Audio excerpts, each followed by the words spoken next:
We going through the story, at least a little bit of it. The last story wasn't that long, or the last part, I should say. It was only like, what, 5 hours? Which I guess sounds long. In terms of this game, it wasn't. What's new here? Oh.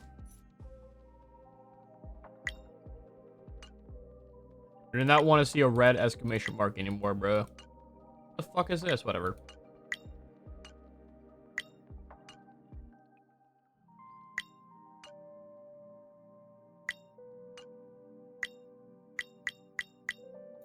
Oh, there's still a red exclamation mark. Killing myself. Where is it? There it is. Goodbye. I also thought long and hard about this.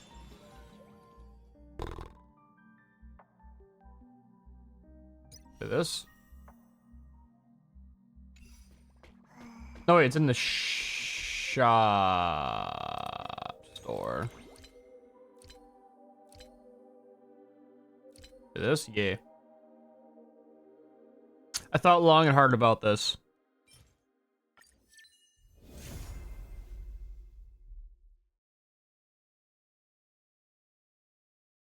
I lost 50-50 twice on her.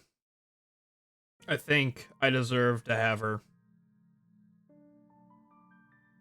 Anja, dude.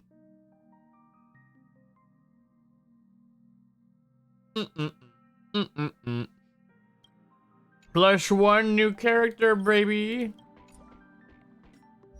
Always level this bitch up as much as I can, anyway. I don't know what her a light cone would be for her. Research is progressing at astronomical speeds. No, it's not. Shut up, bitch.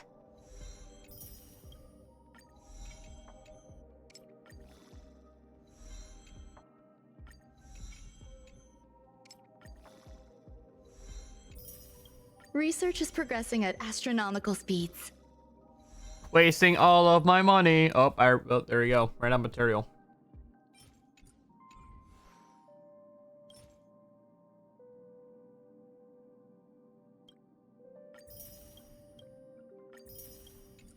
All right. And then one more order of business. I have 24 of these. Easy dub. One of the new 5 stars that got added. Never mind. Killing myself. Fuck you, Arlen. Easy 5-star right here. I'm not the best, man.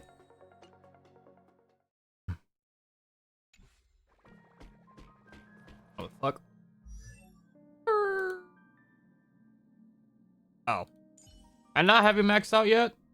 Nope. I found a home to protect. Shut the hell up, bitch. Don't speak to me unless it's do. 4. Alright.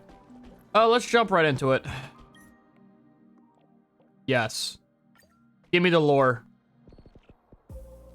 While everyone was waiting for the ready the demigod strife to emerge from the trial, something unexpected happened. The trial squad immediately follows Mighty into the trial and rescues Fion.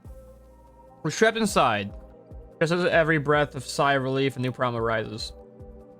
Mighty had to shoulder the burden of the strife, but the Kremnorians would never willingly give up the core flame to their old foe, Akuma. In an attempt to gain a better understanding, he has decided to seek advice from his teacher, Krateros, a veteran of Kremnos. Two on bad terms. Meanwhile, Trion and Castris are dispatched to the Grove of Empathy as diplomats, envoys of Akuma. When they arrive, they discover the surprising amount of black tide is struck, and okay, whatever. Yep, I remember all that. Everyone's on their way back. While within the city, Kratos is arrested for abducting Trion and trespassing on forbidden grounds. Under Mighty's meditation, Treeby and her sisters agree to reveal the memories of okay, whatever. Unexpected, just as Treeby and her sisters are about to meet him, the Titan Oryx and meet with the time trial Oryx and repair the memories. They encountered the mystery sword master yet again. Trion sacrifices herself and falls within the Titan's protection of her companions. In order to take back the core flame, everyone set up a plan to seal the sword master. Plan suffers multiple setbacks, but Mighty returns as a demigod to strife and help people reclaim the core flame. Not after long, he is successful to pursue his people to let go their prejudice against Akuma. He says goodbye to everyone, returns home to the front lines. Nice thighs. I shouldn't say that. This is a child. On the other side, everyone holds a simple funeral for Trian, who exhausted her divine powers and turned into a doll. Having accepted Trian's last wish, the group continues the path of journey. Years ago. Dive into the lore immediately. Need something? If not, then I'll be leaving. We got this lore accurate. Hang on. Just because Patrick Swayze's in this. There we go. Where am I going? I walked past it. Oh, I visit the doll. Trevios's memories has unveiled the very first prophecy. All shall bid farewell, and that one person alone will witness miracles such as the will of fate. If I take on Ornik's trial, will the prophecy come to pass for me as well? Regardless, I must give Aglaya an answer. Some time ago. Ah, it's you, Cass. I finished the anthology of poems you lent me. Here it is. Oh yeah, that's right, this is an auto. I thought you'd be too preoccupied to find time for reading. Precisely because of these obligations, I felt compelled to read it swiftly.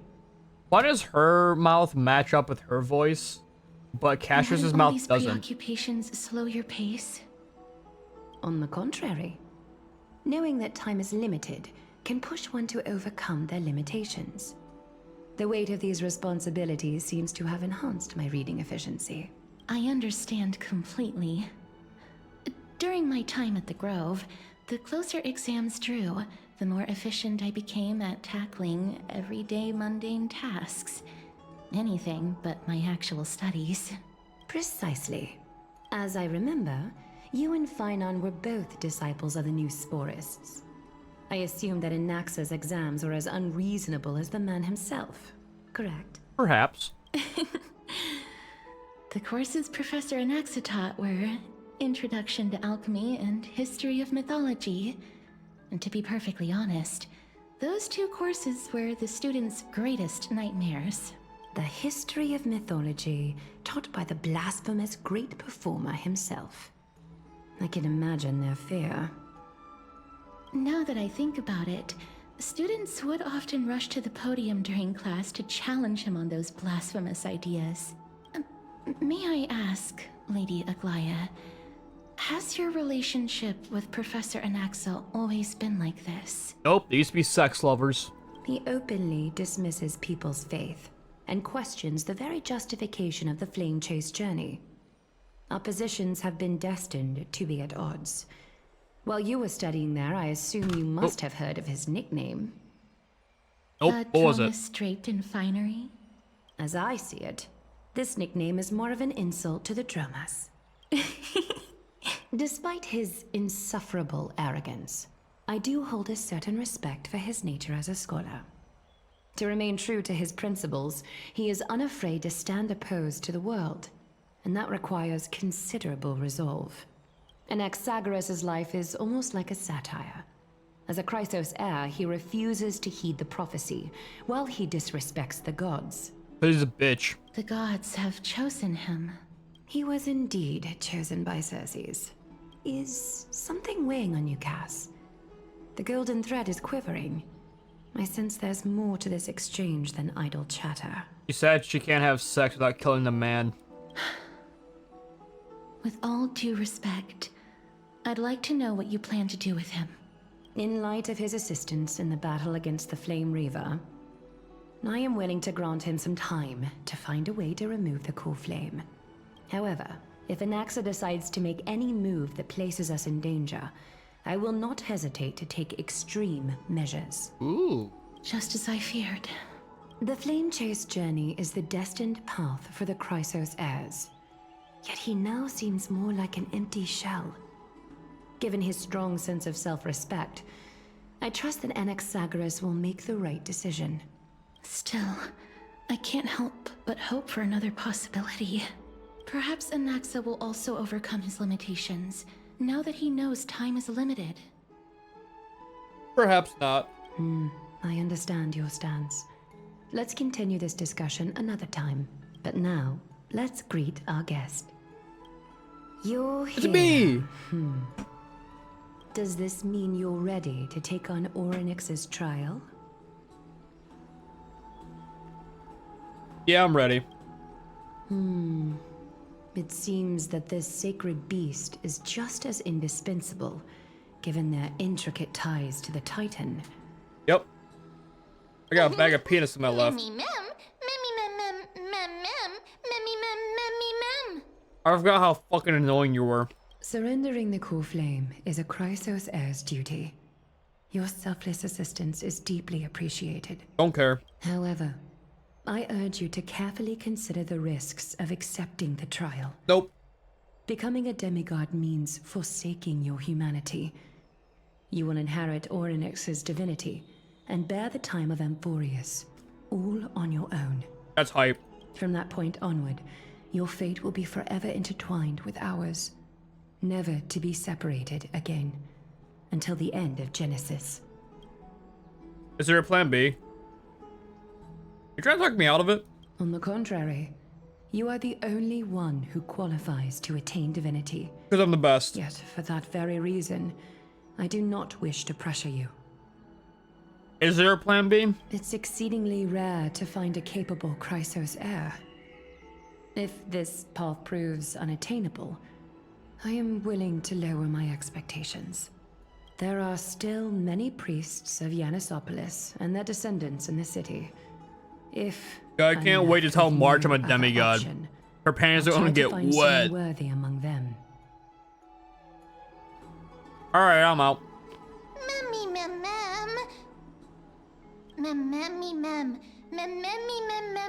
Hero. Don't fucking care. You little fucking shit. Stop talking to me. What'd I just fucking say?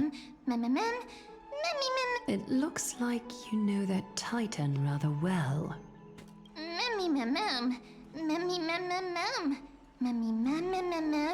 Memories that exist outside of your own experiences. Yep. I can't explain why, but I can vouch for Mem's words. When I was in the Abyss, I heard the Titan's groans, full of pain and grievances, yet without any ill will. Do I have any say in this? Please, mem. Bitch, just speak human.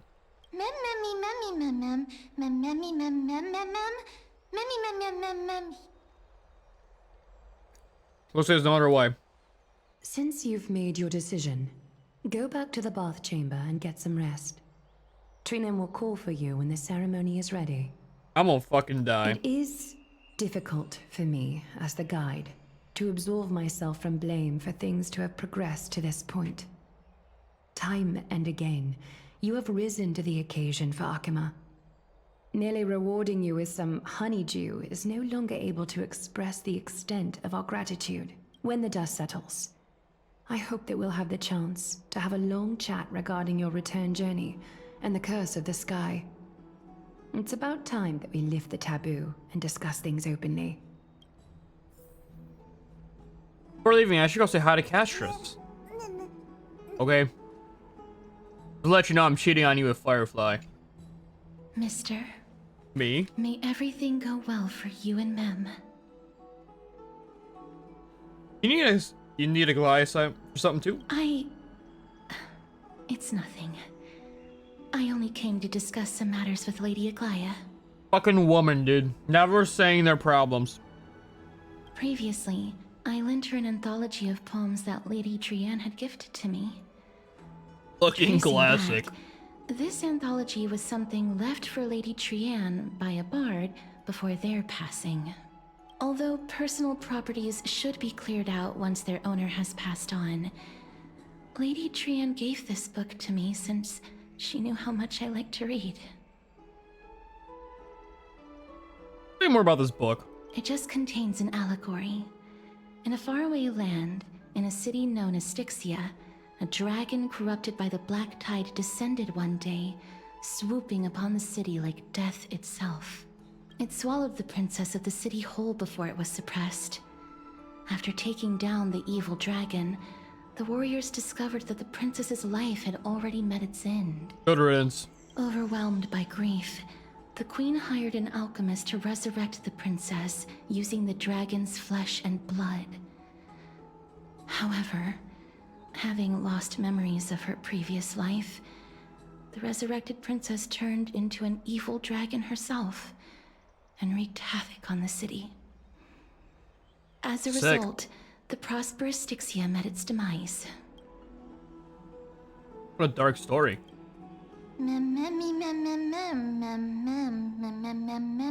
The author of this book is Archepia, a wandering bard who traveled to many cities. Among the things she left behind are poems, dictionaries, and many tragicomedy scripts. She even clearly underlined and took notes in books that covered myths with her elegant handwriting.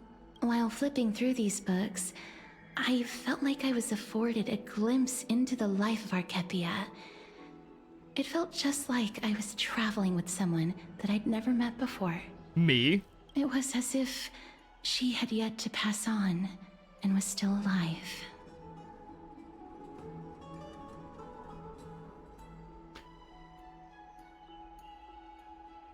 That's right. Writing, drawing, and taking photographs. It seems like human nature to try and leave records of things. I don't know. We tend to burn the past, dude, and not learn from it. Speaking of taking photographs, when I was helping you to take the photo previously, I did not look through the photos in your photo stone out of courtesy. But I'm also very curious about the story of the Rosy Celestial Maiden. Ooh. Despite having visited many cities in Amphorius, I still understand nothing about the world beyond the sky. If there is an opportunity... forget it. Let's talk about this She wants in to the be on future. Duh Express, dude. For now, I only hope that you'll be able to complete the trial safely and obtain Orynyx's blessing. I don't think there's anything else to do for me here. Time to go back to Danhong. Okay. May you complete the trial.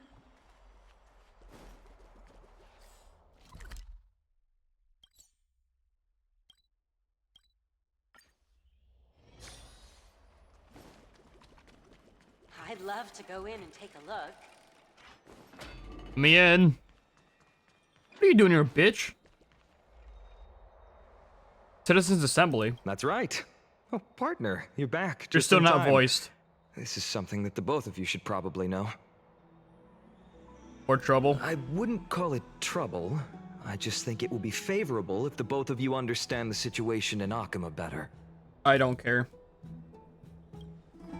Do you remember the Council of Elders that was on our heels previously? Seems like they never made their move. Some background information for you.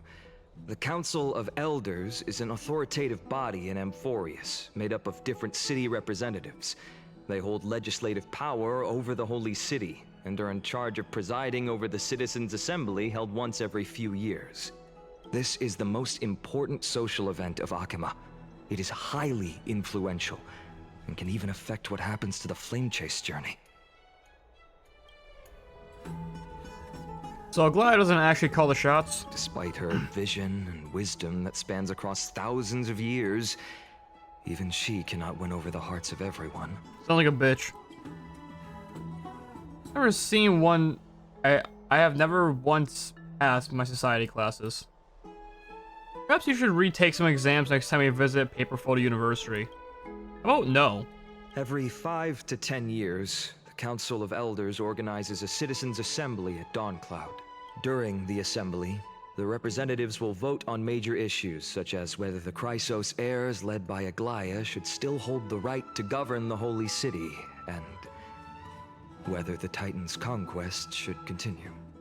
Sounds like some sort of system to balance the heroes and the mortals. That is correct. However, the problem lies in the fact that there are ill-intentioned extremists in the Council of Elders.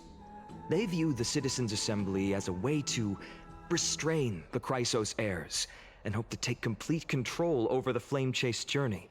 Politics. We can refer to Classic. them as the opposition.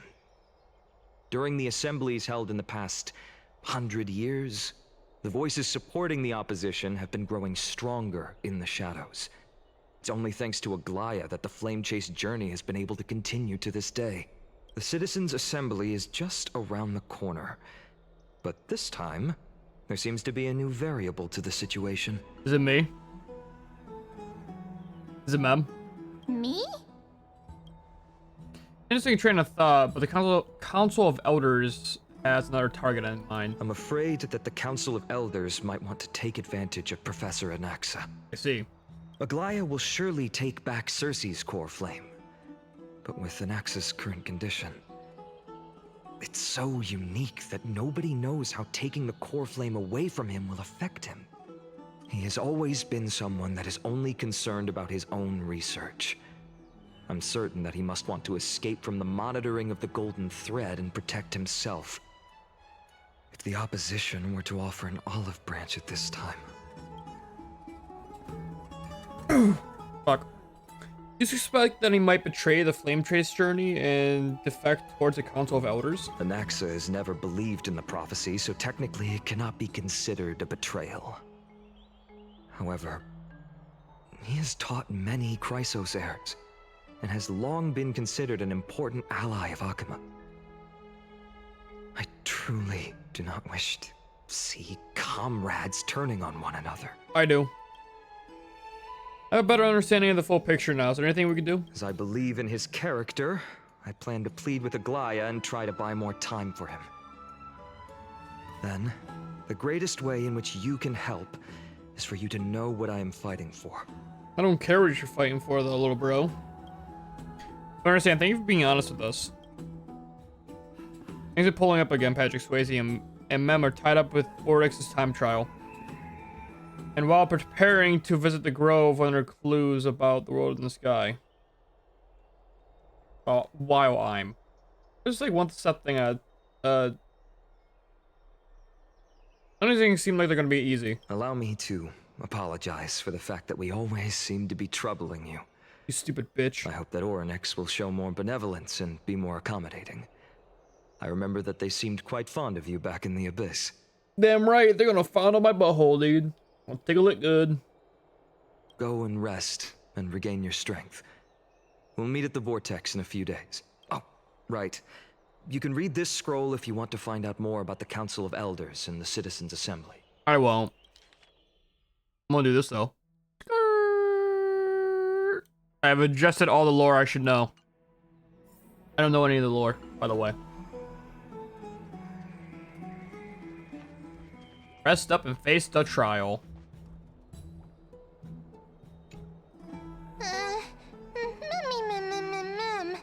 Memmy.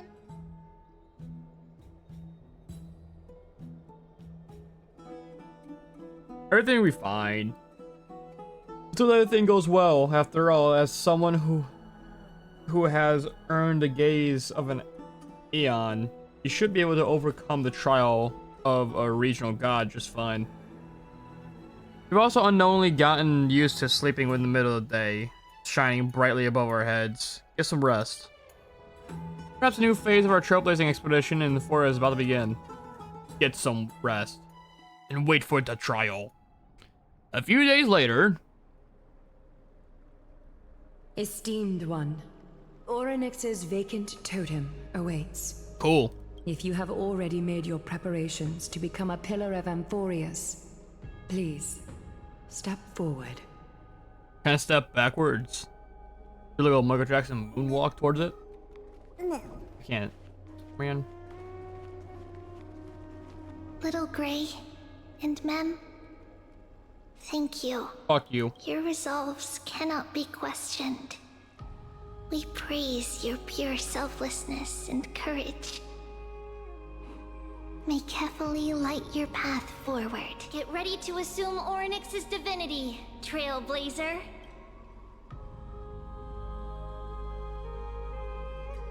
The divine position of Orynyx has already been vacant for some time.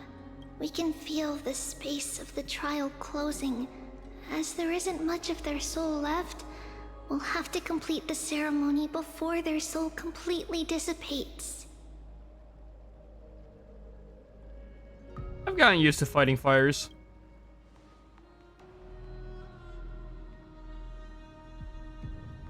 The eighth core flame coveted by the miracle that once belonged to the great Veil of Evernight, Orynyx. It shall now be returned by the two elected heroes of the Chrysosairs. A traveler who is upright and courageous, and a sacred beast that invokes miracles. Who? Both of you, please, come forward. Default dances forward. So I would do those in this situation. Recite along with Hit it with us. a. O Majesty of the 12 Titans, pillars of the world. Oh wait. Wait. Does Trailblazer also not have a voice either? We seek your divinity to mend the rifts of the world. I should be reading with them. I am him after all. Fill Fill our bodies with blood and gold, till we wither and willing to serve the prophecy. I'm faster than you, bitch. I don't think I have golden blood. These are just words meant to make the prayer seem more solemn. Please, focus. No.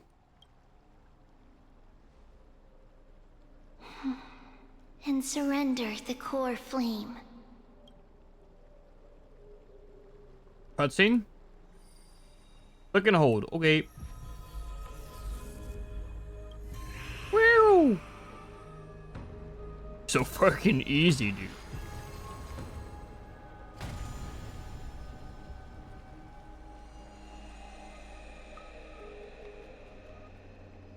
My eyes. Bright as fuck, dude. Holy shiz.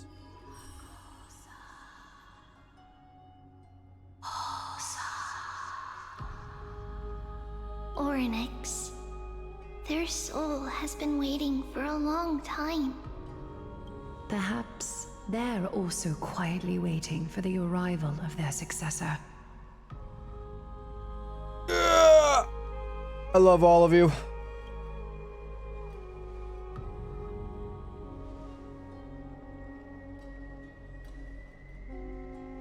That doesn't seem appropriate for the current mood, so let's just leave farewells for next time. Don't worry, you're tougher than I am, right? Nope.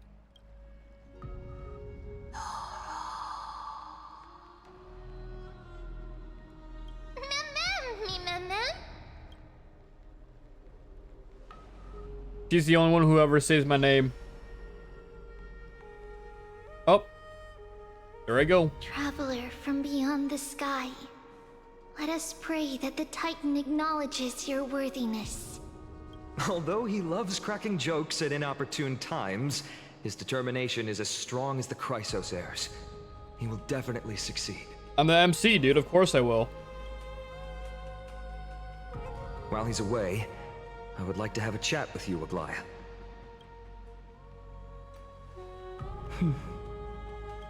Speak. I'm listening. I want to hear the chat. Slap, slap! Wake up! I've awakened from my slumber. How is it? How do you feel? Oh my god, you're talking. How are you able to talk? Right? I think that it's amazing too.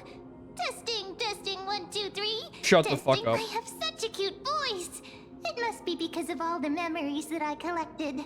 They allowed me to grow beyond expectations. Is this Paimon? Also, listen. The words of the Titan are becoming clearer. No, they're not. Mother. I stand corrected. It hurts. Have I finally reached the end? Are the years of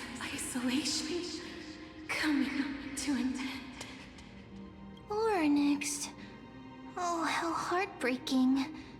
Ever since the figure draped in the black cloak robbed them of their core flame, they have been relegated to waiting in isolation in such a confined space. We are going to help alleviate their pain, right? Nope. Memories broken. There's a new place. Kitty, move the fuck out of the way. No, it's not. They were just back here. Mother? Who are they calling out for? Me.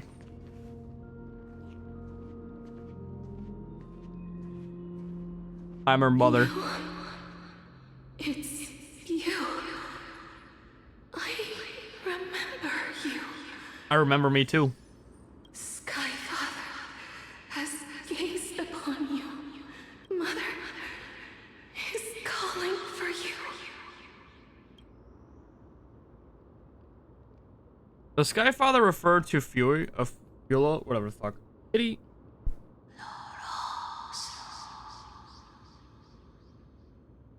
The cat really wants attention right now, dude. Titan's words are indistinct, each syllable emerging from a mist that seems to be cloaked in frost, symbolizing memory. Skyfather has chosen you. Who is your mother? Pepper. Majestic voice pierces through the golden mist, reaching the unseen mountain walls in the distance. Reflecting and returning to your ears as an echo. With the echoes, you seemingly can make out the cry of a baby. Mother is no longer responding. That's a question I asked, you stupid bitch. I come to you because of something important. Something important. Yep, what I just said. An important matter. Oryx, listen to me. Aren't you tired? Throughout the long years, you have always been protecting the fate of Amphorius.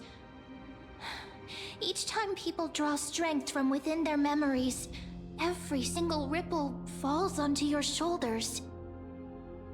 There's no need for you to bear this any longer, Oryx. From today onwards, someone else will bear time on your behalf. This is why we have come. Freedom.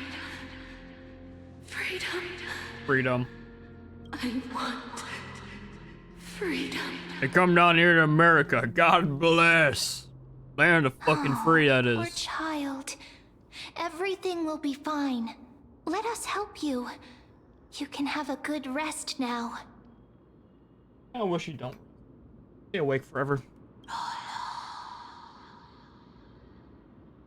Oh, I didn't get a chance to read that. You have potential. Strength. Damn right I do. Willpower. Powerful. And tenacious. But you lack something. Is splooge juice? Just one thing. Lacking something. What is it?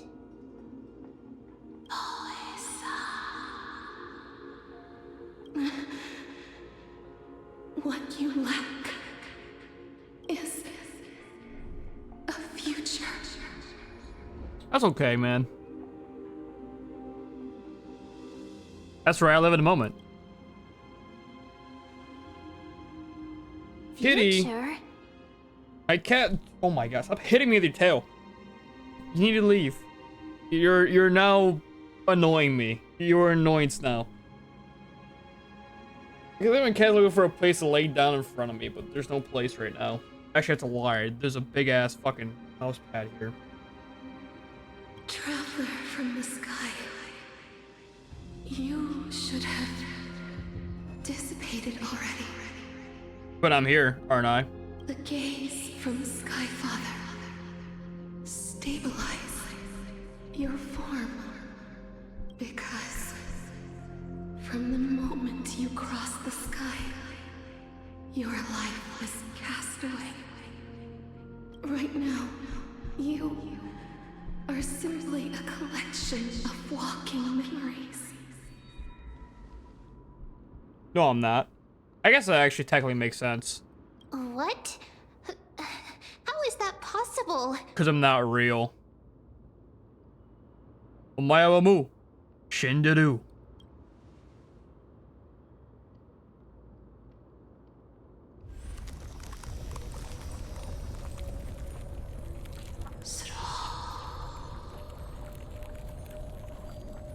The space is collapsing. Someone must inherit the authority of time. If the pillar is lost, the laws of time will collapse. Amphorius will succumb to eternal disorder. I say let it happen. Fuck it. Revive me, quickly. I have a ray gun, bro. Please. Compromises. Please, I have the ray gun. Never forgives. Never makes a choice. Child of humanity. Titans. Mother. Sky Father. Time restrains everything that exists in this world. Oryx's divinity is dissipating? Is the trial coming to an end? Pathstrider of remembrance. My strength. I shall entrust it to you. Remembrance? Wait, so you know what's happening above the stars, dude? The fate of the world. Because they shouldn't know about remembrance, should they? Wish to Unless I'm a fucking idiot. Probably the second one. go and find your future that has been stolen. Even if that means you'll have to cheat death. Wouldn't be the first time. You'll have to challenge that hand of shadow clasped with unyielding fingers. Before the passing of 15 hours, go forth and reclaim your future. Entry hours. This is the true trial of time.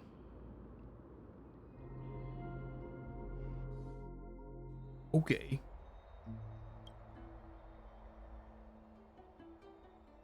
You're finally awake.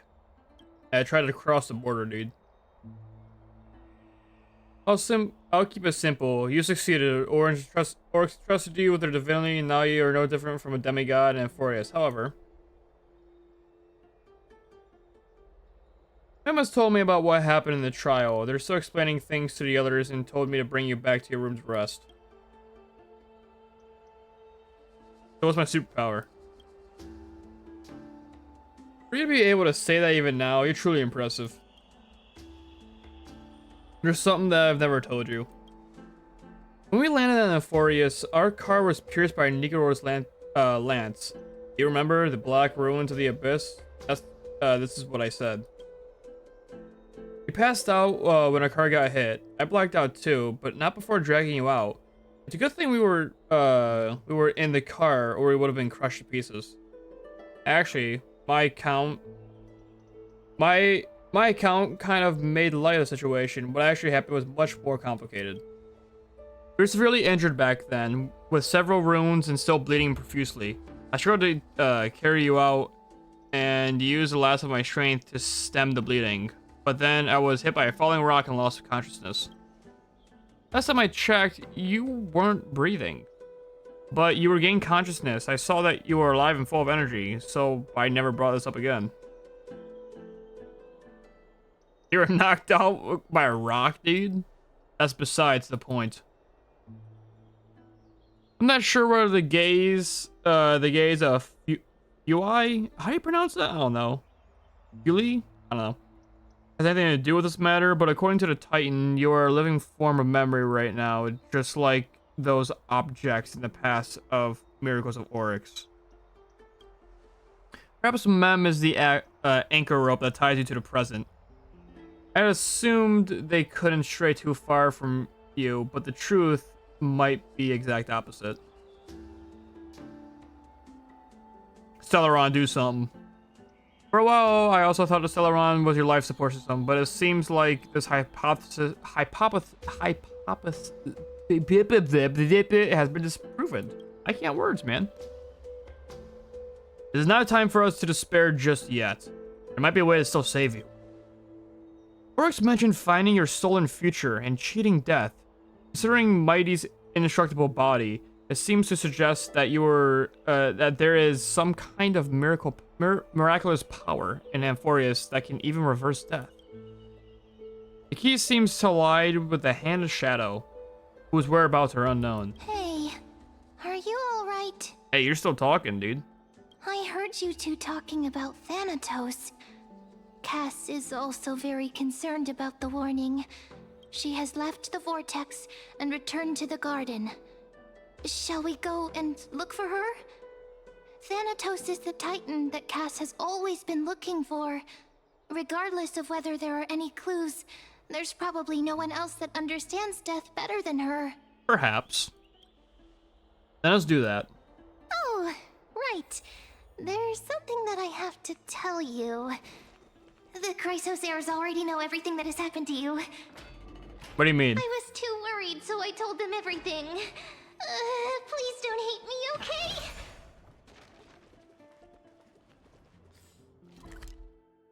I hate this bitch.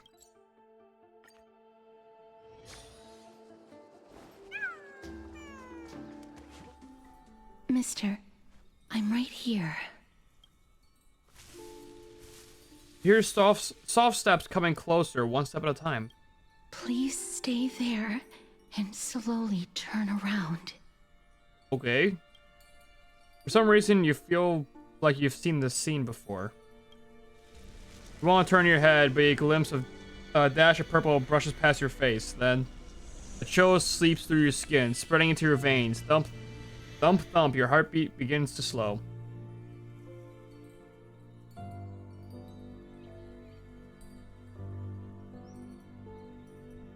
Remember in the near-death experience, you gotta stay on your guard. Your vision blurs and cold reality fades into a purple ocean. And then... Please pardon me. a subtle fragrance of an unnamed flower fills your sense, its sweetness making you forget the need to breathe. You realize that you're still alive. No, to be more precise, your death was not... throughout? I don't know. Throughout, whatever. The coldness of the initial touch disperses quickly as it came, and replacing it is a touch of fingertips, and trembling born, and a trembled born of... Dude, these fucking words are too much for my pea-brain ass fucking knowledge, dude. Holy shit. They originate from a certain lengthy arm. Her quivering fingers gently brush against your cheek, causing a faint tickle. Look at this screenshot, by the way. That's a screenshot moment, little gup. God damn. God damn, son.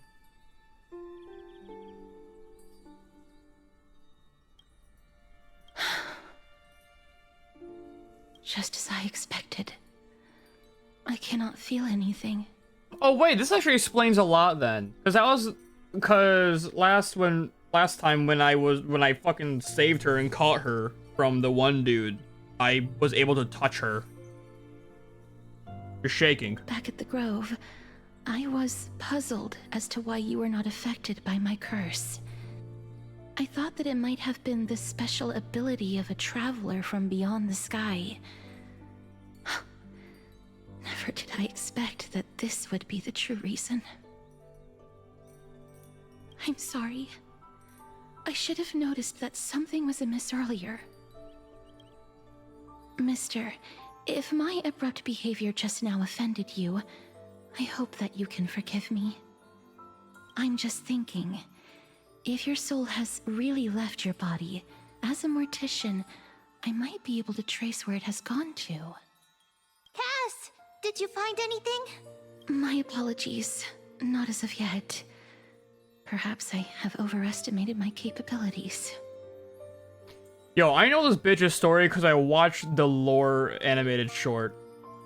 Give this bitch a hug, man. But, Do it now. would you be willing to let me try again? This time, I'll increase the area of contact slightly. Perhaps the result might be different this time. Hey, grab my nutsack, dude. I have never touched the living in this way before. Riz sound effect. If my actions are in any way disrespectful, I hope that you can forgive me. Hang on.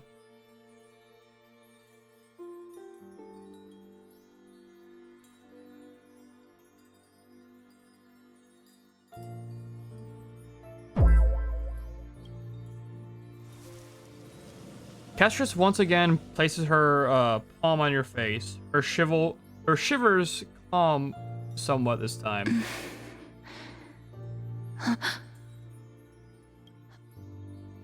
Did you discover something? I seem to have caught a glimpse of something. Your soul is currently roaming someplace and cannot find a way to escape. That's hype. But perhaps it might not be a bad thing. If your soul is still wandering around, it means that we still have time. We have a chance to find it before the fingers of Thanatos sweep everything away. Clues. Just a few more. I need more guidance. Ah. The connection has been severed. With my strength, I'm not able to trace it. It was me. I was a little too hasty. Don't worry, mister. Although we currently have no leads, I will do my best to search for the whereabouts of Thanatos, bring back their core flame, and personally return to you the life that you have lost too soon. You know what I think it is with her voice or her mouth not syncing up with it? So because this game does like what? 5, 6 different like voice acting, like just languages. I feel like what they probably use is they probably use like AI to like listen to the voice actors' voices and then just like have the mouth speak. Because I know games do that nowadays to help animators to take off the stress of like, you know, animating everyone's lips for every language, which is super nice. But what I think it is that because of the way the voice actor speaks, like just how Cass's VA talks and whatnot, that very calm voice, I think that voice model might get confused, and they just said fuck it, and just keep it in. Because sometimes it works, sometimes it doesn't. I'm lacking in confidence, but I hope that you It's can like keep only this her. promise of mine in mind. Before I manage to deliver on this promise, So you can see it trying to do your work, best to hang on. and then it just stops. Amphorius needs you.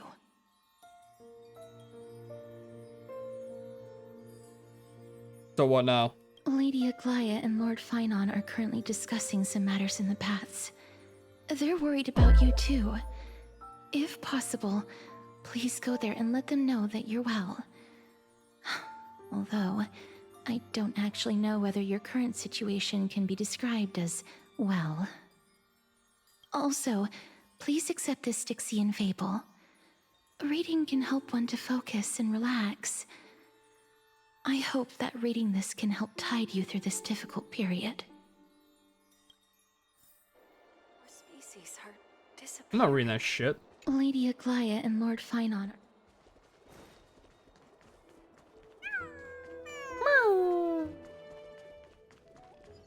I forgot this little. Wait, that's something I could collect there.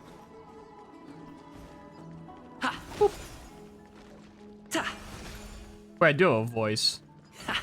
Or it's just. Probably just old voice lines, dude.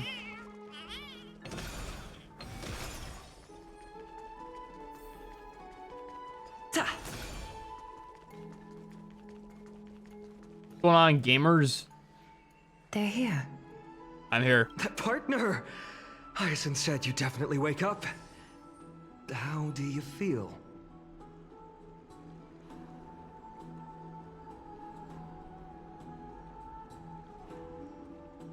She can even take a pulse if someone was dead. That's the medical prowess of the Twilight Courtyard. Amazing, isn't it? You've completed the trial of time. And I have to admit that the process went better than I expected. Even in the end, that Titan's heart still showed a soft spot for humankind. However, I never expected that. Two people who have cheated death would appear in Akima at the same time. Two people? That's what we have been talking about.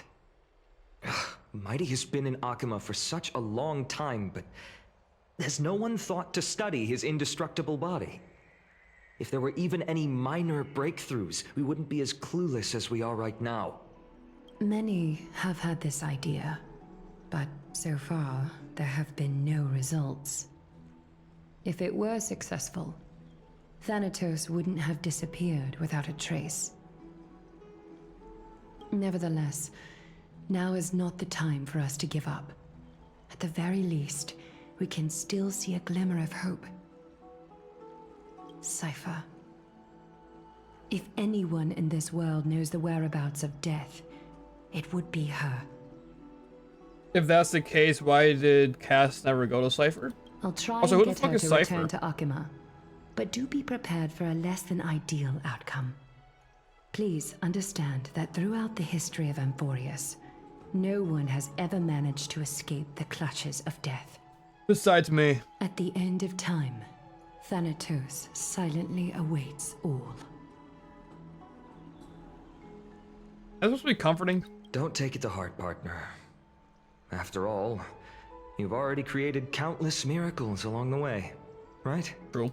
But before that, just What's wrong, Aglaya? omens always come in pairs. A tiny air current will eventually brew into a storm that tears the sky apart. It's Anaxagoras. He has initiated contact with the Council of Elders. In the end, it has still come down to this. I earnestly hope that your assessment of him is accurate, Finan. Otherwise, the efforts of my teacher and I over the past millennium might be reduced to dust because of that great performer. Meanwhile, not long ago, I'm back here again. I remember this dream. This realm is covered in a silk-like fog, and the land is barren and harsh. The crowd of travelers leaves tracks everywhere.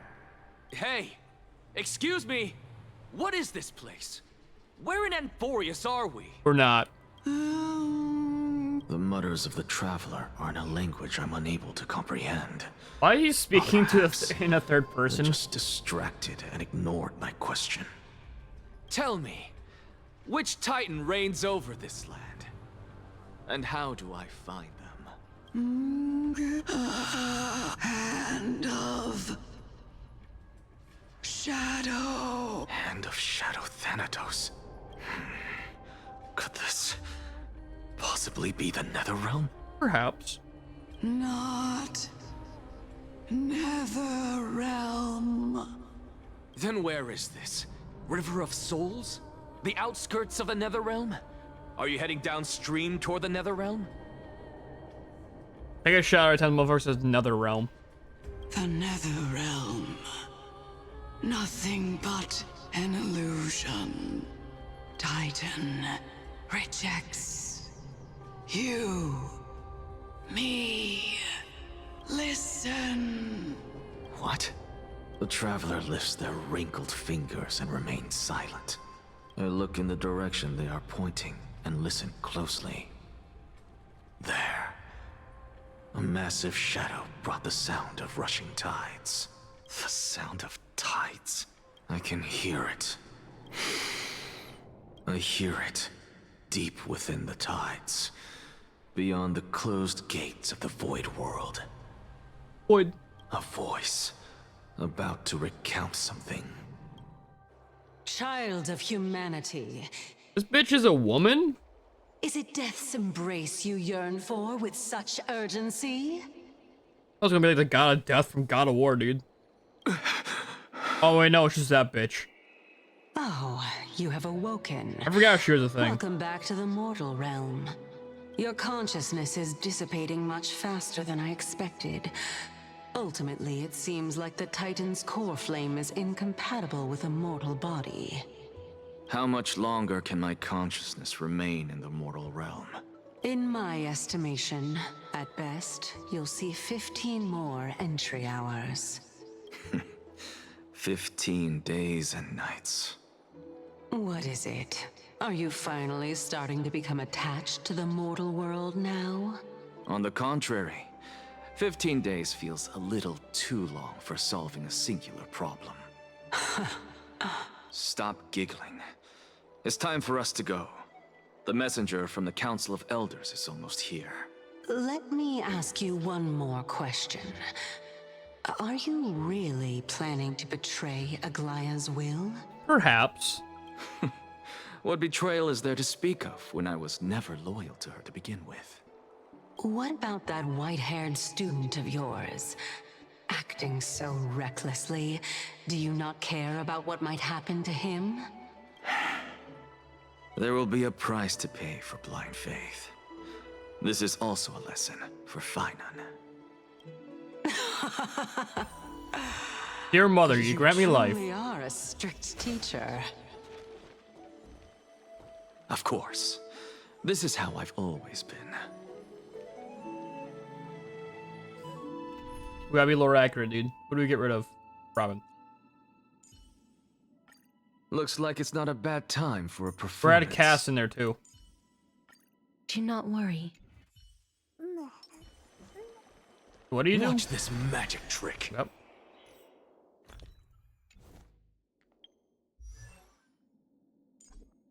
Cannot view detailed info. How about you go fuck yourself?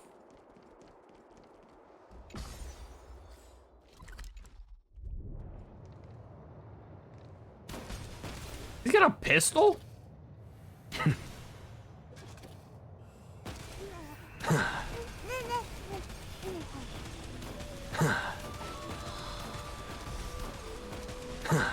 Anyway, I'll make it there eventually. I'll make it there eventually, don't you worry.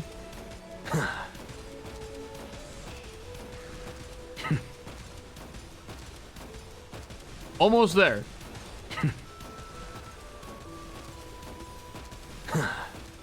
Sorry to keep you waiting, Lord Inexagorous. I'm sorry to keep you waiting. I'll be there in just a moment.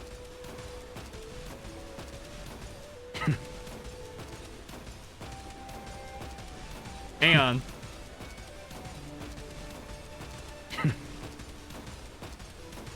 Give me one moment.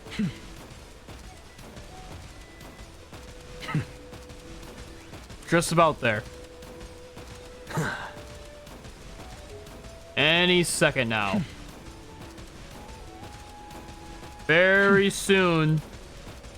There we go. It's been a while, Lord Inexagorous. Yes. I greet you on behalf of all the citizens of Akima and express my deepest regret about what happened at the Grove of Epiphany. It's you. I never expected that you would personally come and meet me. By carefully into Lantern above, I have come as a testament to the justice of the Council of Elders. Council of Elders. There are Anti-Catherians here? Who? They have been a rare sight ever since the Chrysos War. I extend to you my utmost respect, revered Titan. I am Lycurgus, though you may call me Lygus. What's going on over here? An honorary position within the Council of Elders in Akima, and as the Theoros, I stand to protect the right of all upright citizens to express themselves freely. You can see them too? You know about us. We Antikytherians perceive the world through the amplitude and frequency of souls.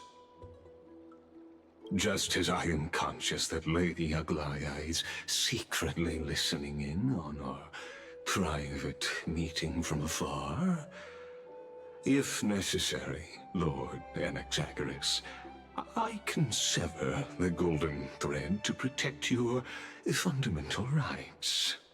The demigod should know better, for such is her station. Spare those poor threads, and just let her listen to my words. They shall serve only to unveil her own folly. May I interpret this as you having a countermeasure? Nope. I need not any plan, because she can do nothing other than petty espionage. As the Citizens' Assembly approaches, and with Orynyx's fall, any attempt to capture the core flame within me will only usher chaos and calamity. A truth she undoubtedly comprehends. While I, Anaxagoras, serving as the Grove's special envoy to Akima's Citizens' Assembly, have long known the extent of your abilities. Let's forego the formality of asserting authority, Lord Lygus. Lead the way. Very well. Surely Lady Kindness would appreciate such assertiveness in an ally. Perhaps. She's been waiting. Follow me, please. I am.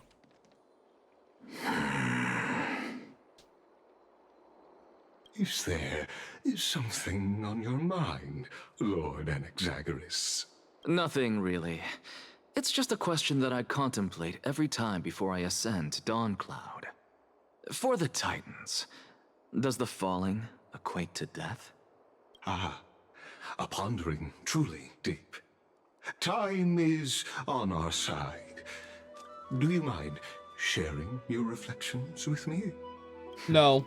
While all living I guess I will. beings must ultimately face their demise, Kefali has yet to meet theirs. Their journey continues unhurriedly along this long path. Are you suggesting that Kefali may not have truly passed? Perhaps. Yes. For dying implies an ongoing process, an action, whereas death signifies a static state, a definitive termination. In contrast to mortals, Titans exist on a grander scale of space and time, thus elongating their passage into death. The notion of their fall is but a misinterpretation born of mortal ignorance. Ah, an intriguing concept, albeit challenging to substantiate. After all, Kefali has maintained a profound silence ever since the era Arasa, while scholars and priests alike have conveyed the message of the gods' imminent fall. Have they now? Perhaps the gods, in their arrogance, deemed it beneath them to reveal their perspectives to mortals. Could you elaborate on your statement? No. Circes, the kin of the Skyfather as recounted in myths, now resides within my brain. Were I to inquire, Kefali would have no cause to refuse. Oh.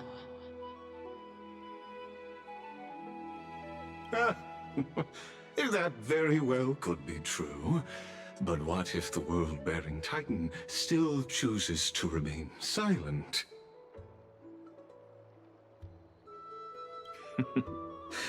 In that case, the myths crafted by the people of Amphorius are nothing more than pitiful jests. Okay. It's worth a try. I believe, and I'd love to witness the fruits of your theory and the change it may bring to this imperiled world. Because I completely concur with you on this aspect. If the Titan has indeed met their end, any response from them would be impossible. Oh, here we go. Cutscene. The hand of God.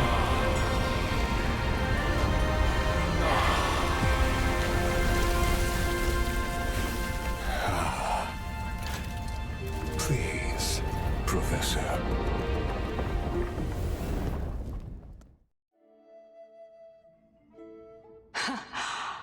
The children of humanity have indeed created a spectacle. I'm up here now, dude. Now we get to figure out what the fuck it is up here, dude.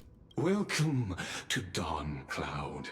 The atmosphere here carries a greater sense of solemnity than the mundane clamor of the Marmorial Palace, with entry permitted only to the invited. Only esteemed beings grace this place, and among them I've received priests, scholars, warriors, and now we even have the honor to be in the presence of a Titan. Oh, what a joyous occasion. Once deemed a blasphemer, now a surrogate for revered divinity. The honor should rightfully be mine, shouldn't it? Perhaps. I'll notify Kindness and the others of your arrival. Kindly wait for a moment.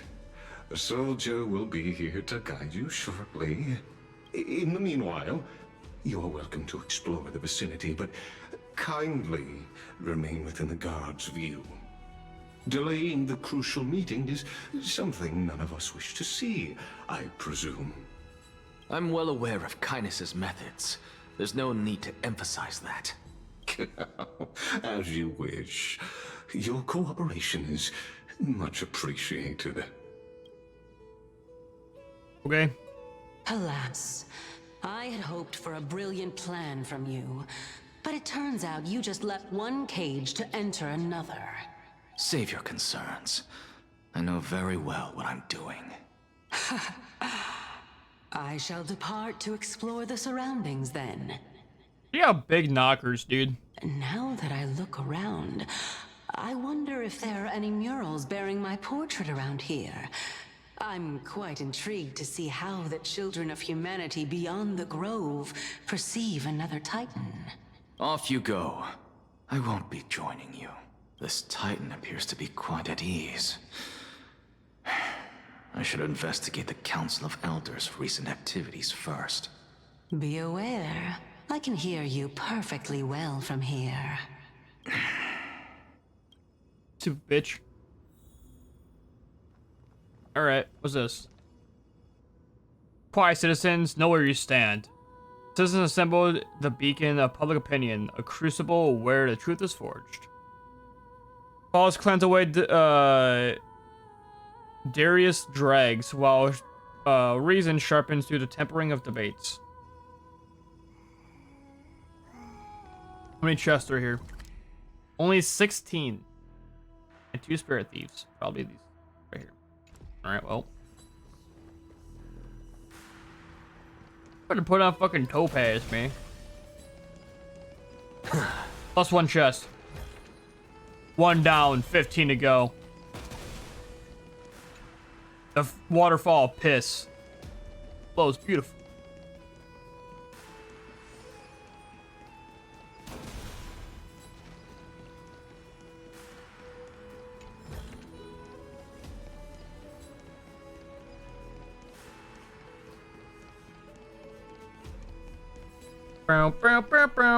What's up here? Shoot you.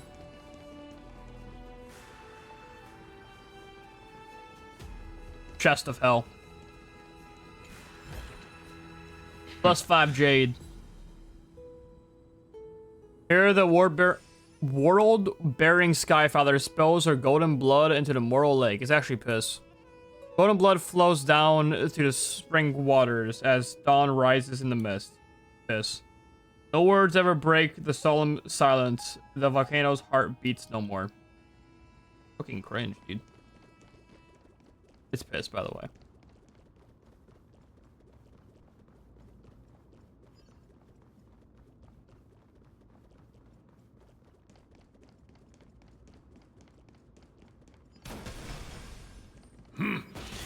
Even blasphemous scholars can come here, it seems. Damn right. Fuck you, you old crusty Looks bitch. like my presence here is quite unwelcome.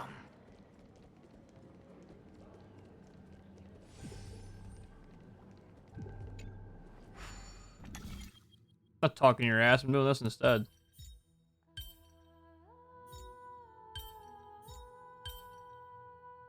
Now that's just rude. That means it would go like... Oh, wait. It would go like this. I'm the fucking best, dude. You can't fool me. Yippee!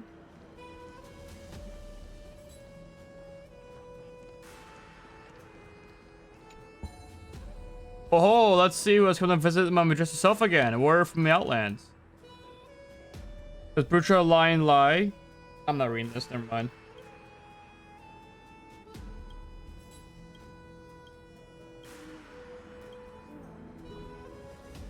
Speak your answer. Howling Chimera.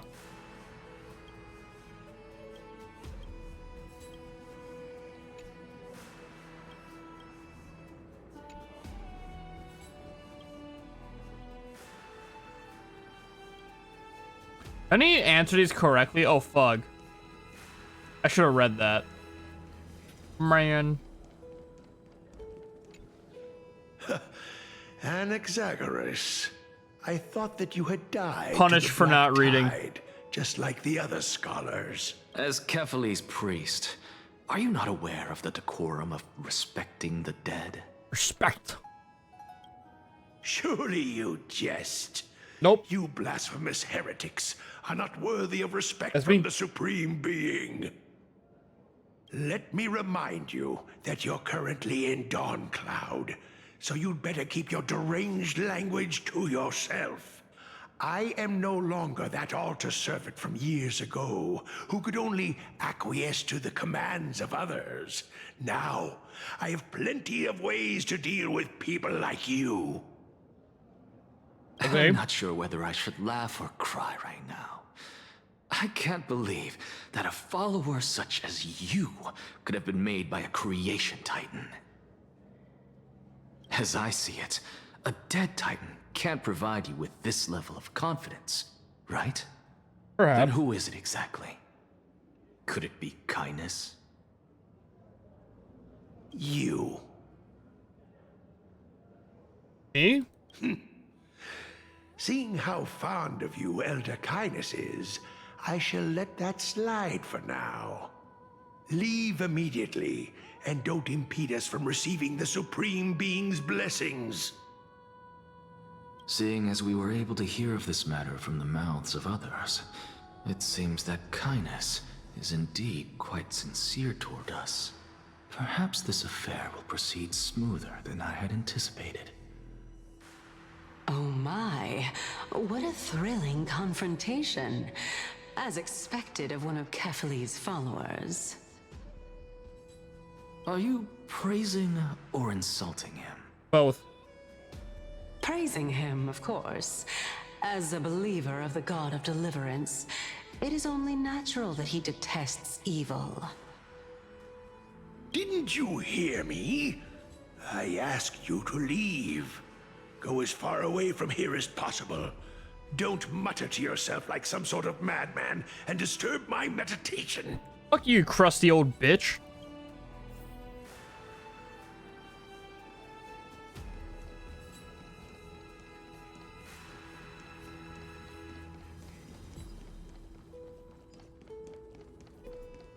Professor Anaxa! How can I do that when I'm not Patrick Swayze?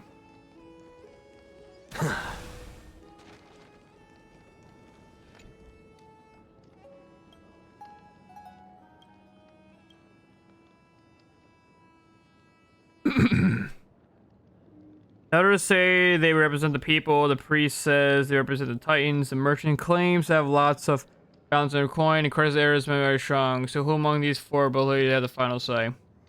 The merchant.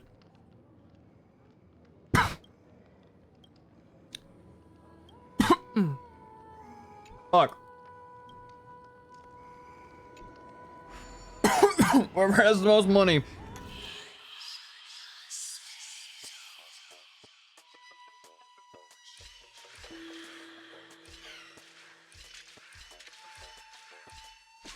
Bug.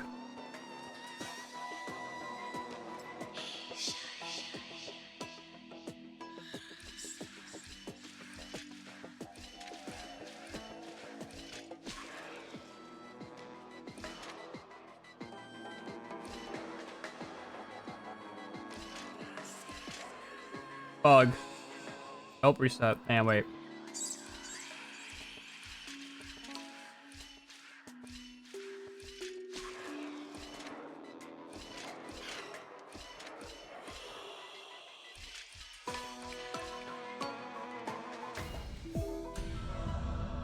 Easy dub.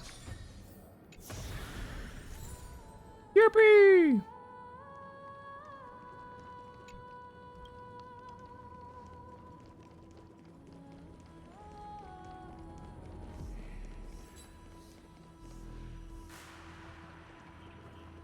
There's no chest here? Oh, I'm catching these butterflies.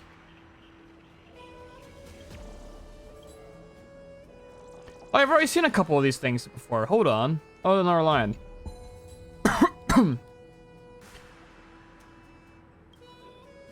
Allow me to test you with Stumper. We shall see in grasp if intelligence fails.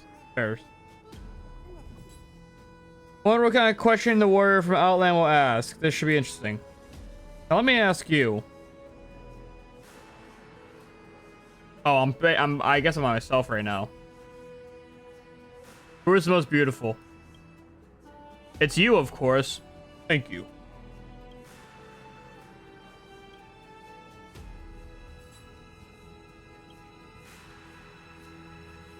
Where did you learn to speak so eloquently? Based. Of course I am the most beautiful. Professor Anaxa?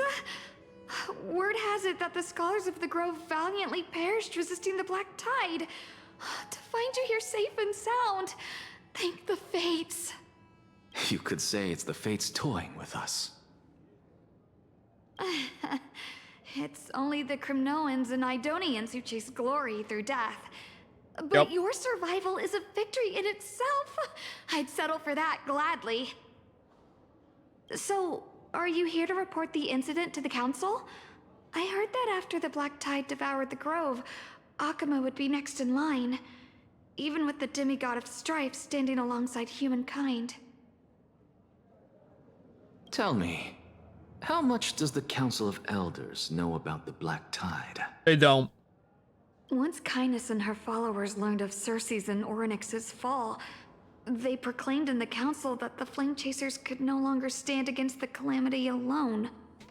Yet, when the Crown Prince ascended to godhood and repelled the Black Tide, she immediately altered her tune, declaring that all was resolved beyond Akuma, with the only remaining menace now being Aglaya and her adherents. They might well make their move at the upcoming Citizens' Assembly. No surprises there, those shifty opportunists. Thank you for your honesty, virtuous student. You're welcome, Billy. Being an opportunist could very well be a facet of wisdom. Shouldn't you be searching for murals of yourself? I've had enough of your prattling. True. I was really curious to see how you would find the middle ground between both factions, so I came to listen in. But it seems as though this Kindness is much more ruthless than Aglaya. If so, why do you want to work with her?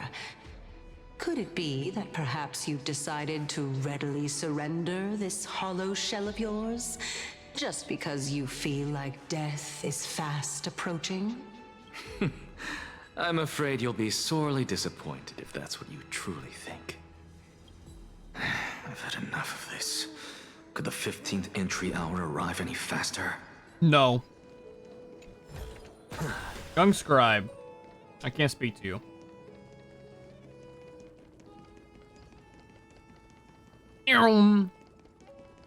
Butterfly there.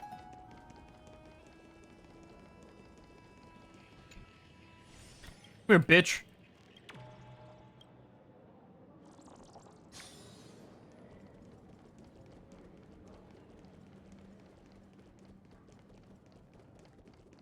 Bow, bow, bow, bow, bow. Keep sprinting. Do not stop sprinting. Please. Looking for more butterflies.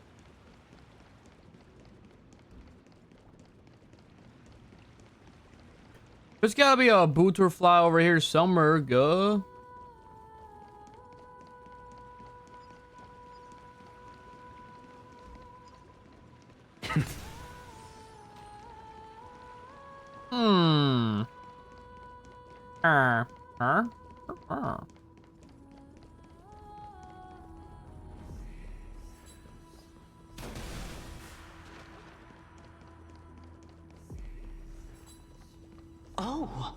My. Could it... Every plant, every tendril, no, even every leaf could be the embodiment of Circe's. As a result, mere mortals who did not know what the Titan actually looked like chose to paint them as a giant tree instead. Their wisdom was portrayed as fruit, to symbolize how they shared their knowledge equally among the masses. Such exquisiteness indeed. This mural is quite abstract. I really can't tell whether you are praising or demeaning yourself. Now I'm quite curious whether the Reason Titan has studied figures of speech before. Of course I find such stylistic devices interesting. For all we know, this could be the answer to the question, what exactly are we? I, for one, am not willing to admit that I could look this ugly. Was this the reason why you failed in your attempt to refine my soul when you were ambushed at the Grove? Since you are aware of this, why did you save me back then? From my perspective, this point alone was enough to separate you from the average person. How do two lunatics coexist in the same brain? I don't know, that's Krieg from Borderlands. Therefore, it seems that your journey to Dawncloud this time is not just to seek protection. What, then, is the intention behind your actions? The entire plan is stored in my memory, so why don't you look there?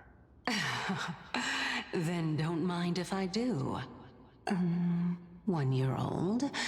2 years old? Oh my! Even a member of the preeminent 7 sages must hug his Dromastal to sleep? How interesting. That's enough. How unusual. Your soul is actually trembling. This must mean that behind this toy hides a secret that nobody knows, right? Since our days are both numbered, I don't mind telling you more about it. This is a present that my sister gave to me. It's a doll that was made to look like our family pet. So there are other members in your family, eh? Are they also living in Akama? Don't you just love to pick through my brain? Go on, continue flipping through my memories. It won't take long. You'll discover the answer when you reach the memories of when I was 5. Oh, the black tide is everywhere. I can't bear to look. When I was young, I couldn't accept this outcome either. Georios, Aquila, Kefali, and you, of course. Although I prayed to every Titan that I could think of for help, my efforts were ultimately futile. Because God isn't real. This... Neither are gods. Could this be the inception of your research into alchemy? Indeed it was. Everything started from that verdant courtyard of yours. When I was pursuing my education there, I naturally also came to learn of Thelesis' theory as well. Oh, I remember that person. He was the one to come up with the concept of souls, right? Not only that, he also believed that life, as well as the composition, movement, and transformation of matter, all stem from souls themselves. This is why I thought that, since all living things stemmed from the same origin, why could I not sacrifice myself in order to resurrect my nearest and dearest? Because you're a bitch. Anaxa, you... I did it, teacher. But this is absolute blasphemy. Regardless of how much freedom the Grove provides, such an act could cause you to be burned at the pyre. Your beloved, where is she now? Send her away from the Grove at once, to a place where nobody will ever be able to find her. Otherwise, the both of us will be judged by the Council of the Seven Sages. Calm down, teacher. My sister, she's still not in the mortal realm, even to this day. Cool. What do you mean?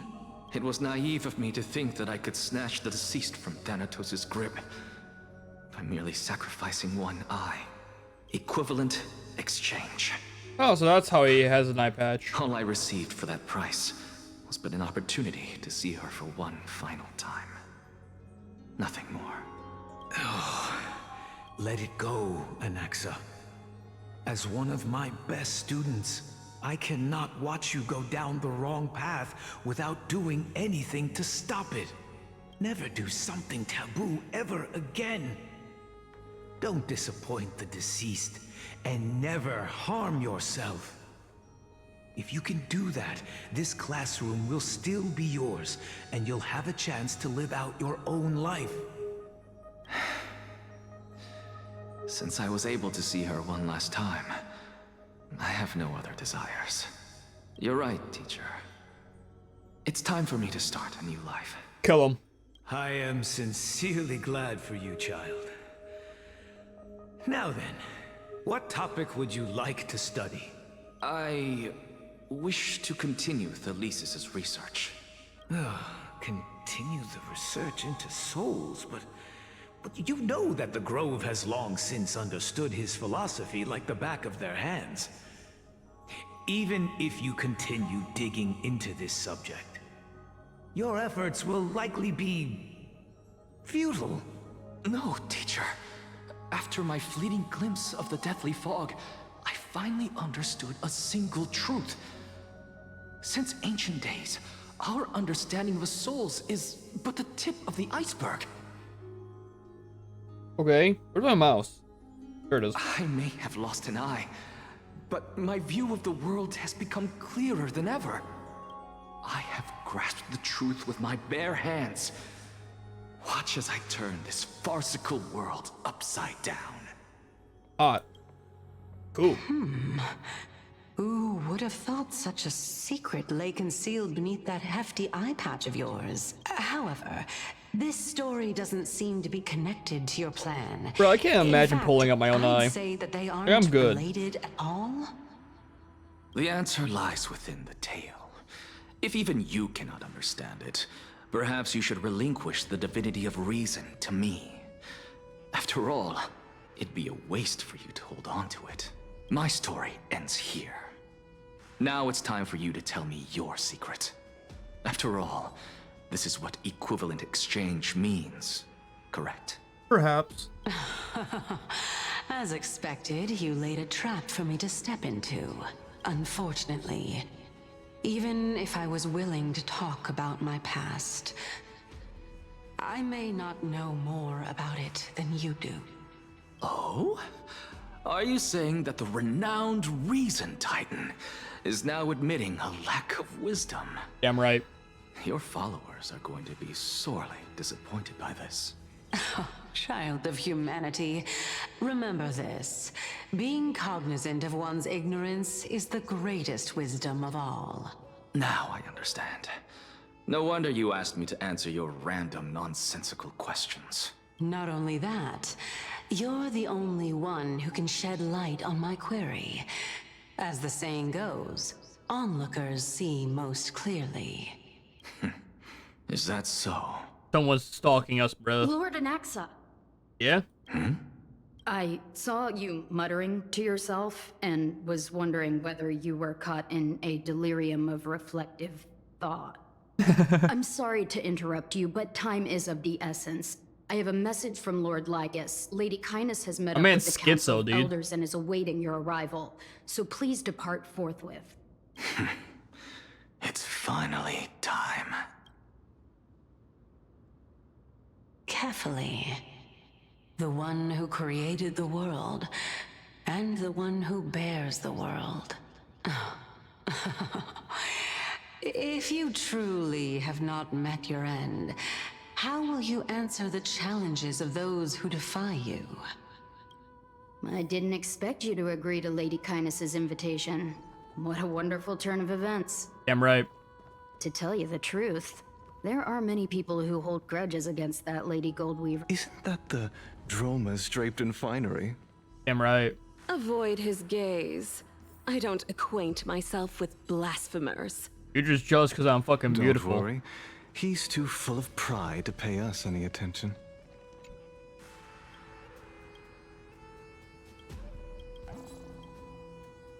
Was that a SpongeBob reference? That was.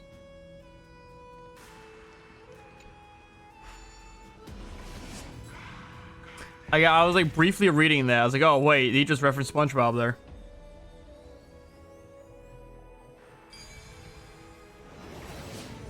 I'm here now. A student of Empedocles? I hear that his views run counter to the Venerationists. Damn right they do. This is what being a scholar is about. A collision of ideas only occurs when there are differences in beliefs, and it is such collisions that lead to progress. Damn right. Yet, in my view... Lord Lygus and Lady Kindness are just ahead. Cool, you stupid bitch. I'll take my leave for now. Yeah, fuck you. What's up? Chest.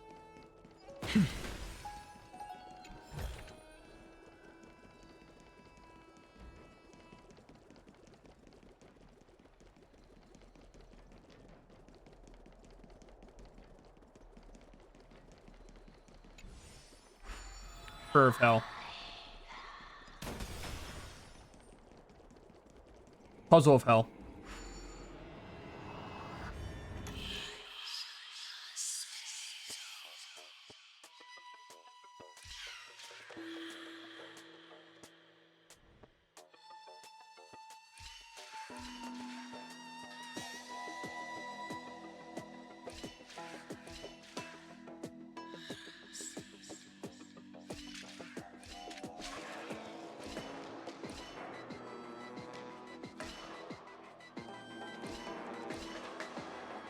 Fog, man. I think I actually just had it there. I would have had it there.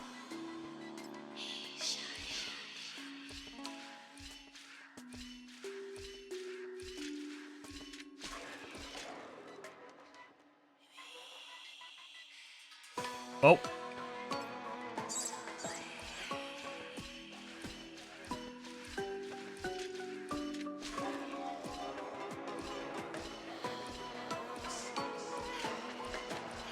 That is not how you solve that, but that's how I solved it. 100% not how you're supposed to solve it. Go melt it down.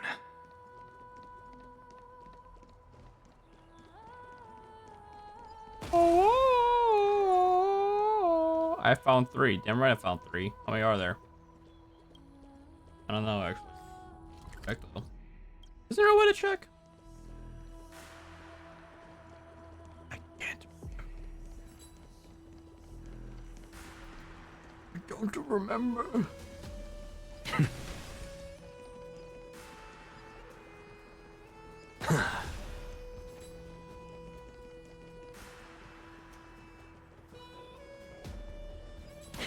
going on, Welcome dumbasses? to the Demigod Council, esteemed guests. Lord Anaxagoras. Lord! I've heard so much about you. Damn right you have. Head of the Nusporists of the Grove of Epiphany, notorious blasphemer, a Chrysos heir who bears Circe's core flame, a survivor of the Grove Calamity. Did I miss anything? Well, if so, please be so kind as to enlighten me. You forgot Sex Haver too, dude. Since Lady Kindness is already well acquainted with me, I won't waste any effort introducing myself again. But then again, perhaps the customs are different here. Back in my hometown, there is a form of etiquette known as honoring guests. The host will welcome their guest with warm hospitality by treating them to fine wine and a cozy bed. Damn right. And yet, ever since I arrived, I have not been welcomed with warm courtesy or ceremonial gifts. Instead, I am met with intense scrutiny. Even more absurd, the host has sharpened their blade and instructed their servants to lie in wait in the shadows. Damn right. Perhaps you intend to cut open my heart, retrieve the core flame, and then hold a grand feast for all of the guests. Everyone, stand down. Thank you for understanding. I am but a feeble scholar who is not used to the stench of avarice and blood. That's a lie. No need to be humble, my lord. From my perspective, your courage and gumption are worthy of the reputation of the Seven Sages. Your bravery is more than adequate to accomplish our perilous endeavor. So, you wish to start a war? Damn right.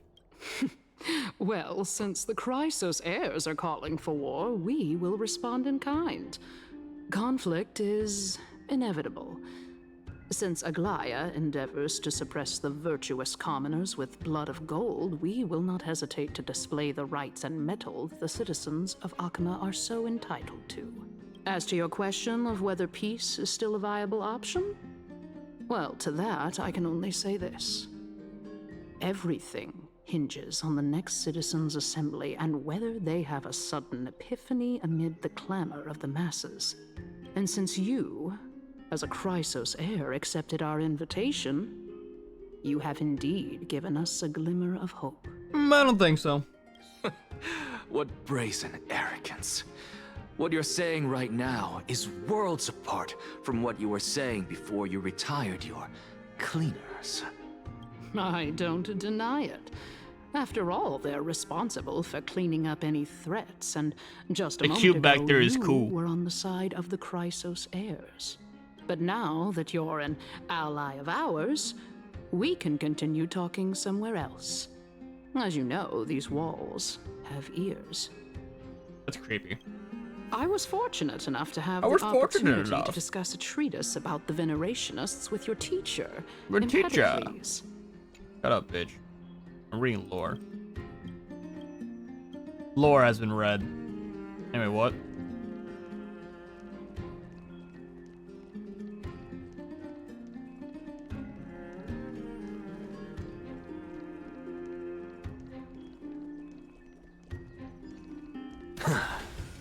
Come over here, little gup. Bug. Hang on. Gotta go down this. Now I'm going over here.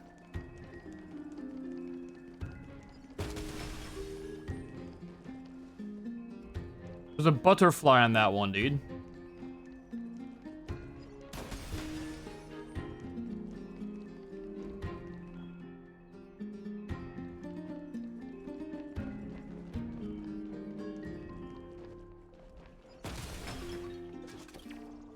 Fuck you, bitch.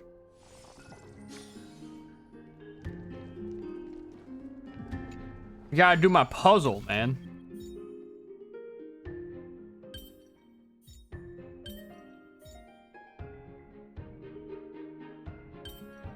Chicken jockey.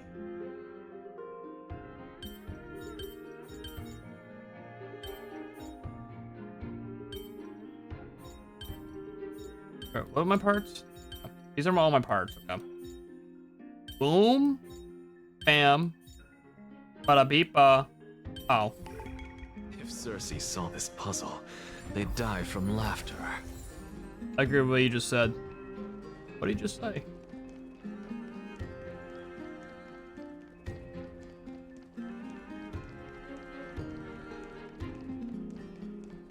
Boom, boom, boom, boom, boom, boom, boom, boom, boom, boom, boom, boom, boom, boom, boom.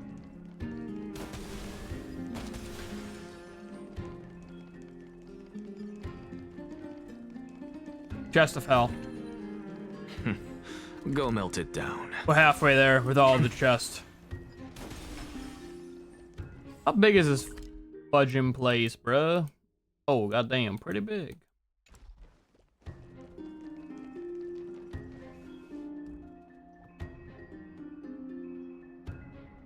Alright. Alright, back. I'm gonna get up and stretch and do some other stuff super fast. Be back in a bit. Ow.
I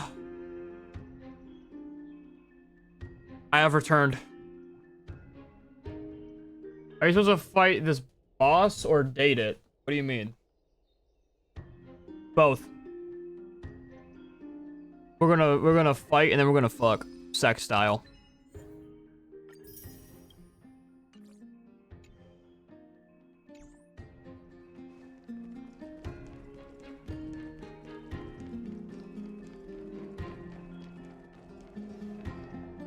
Welcome back to the hub of the Demigod Council, Lord Anaxagoras. Surely, so glad to be you back. Remember that Where the countless fuck are you? eloquent orators have stood in this spot before and emerged victorious by stoking public sentiment with their words. And yet there have also been innumerable blasphemous philosophers who set themselves up for failure because they refused to defend their actions. This tiny stage is the most profound embodiment of Akama in centuries. In 15 days, this site shall also become the most important, as well as the final turning point in Akama's history. Why 15? May the both of us carry out our duties with honor and lead the masses back toward the Erechrysia, a golden age with no death, strife, or trickery. Oh my, 15 days and nights. That aligns perfectly with the date of your demise. Could such a coincidence truly exist? Perhaps. Using death to prove myself fits my intentions perfectly. What strong conviction you have. As expected of the hero who I hate dared this to old stand crusty up to bitch, the dude. Goldweaver. Looks like she got cataracts. As expected, And this one's just fucking blind. misunderstands you. That's enough, Lady Kindness. Dispense with the niceties. I only accepted your invitation so that I can serve the commoners alongside the members of the Council of Elders. Don't test my patience with such superfluous formalities. Well, you say that now, but surely you also require my aid as well, so that you can stay alive even when being pursued by the Golden Thread? Nope. You worry too much. She won't show her hand too freely, as she still needs to garner support from the masses at the Citizens' Assembly. Even someone like me can tell that only a sliver of her humanity remains. Surely you're not asserting that she will definitely act in a rational manner. As you're no doubt aware, Aglaya covets the core flame that I possess, which makes it the bargaining chip that allows me and the rest of you to negotiate with her. However, in return, I'll need the Council of Elders to support me as much as possible. Naturally, this includes the guards as well. You're well aware how valuable Cersei's core flame will be in the Erechrysia that you are desperately pursuing. Perhaps. Talk is cheap, so you'd better act prudently as well. I understand. After all, this battle of wits is just a means for each party to acquire what they need. A battle of wits? As long as your request is reasonable, the Council of Elders never shortchanges its allies. Since we're both intent on mutual cooperation, let's not mince words and just speak plainly to each other. Let us decide how much we can secure for ourselves and how much we're willing to sacrifice, like true philosophers, with our words and wisdom.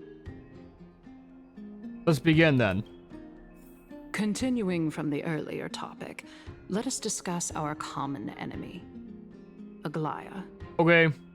She is the second most experienced Chrysos heir across the whole of Akama. Second, and who's who the has first? Gradually lost Would it her be Treeby? humanity to Probably. the ravages of time and the ablation of the core flame.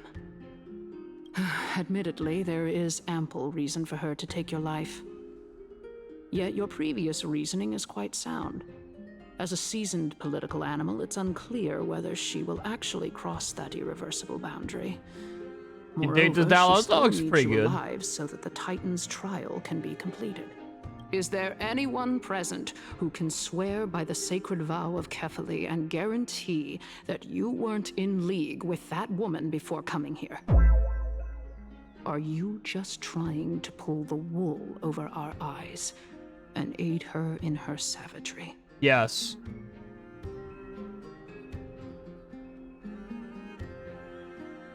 She prepares for my execution. I believe you are aware of Castorus the Executioner. Long before I returned to Akama, Aglaya had already dispatched her to monitor me. If I weren't able to reach this place in time, I would have been forced to meet Thanatos first. As compared to a comprehensive plan with uncertain results, if you decide to cut open my chest and remove the core flame, wouldn't that settle her nerves even more? Perhaps. Everything is in place. She just needs the right timing.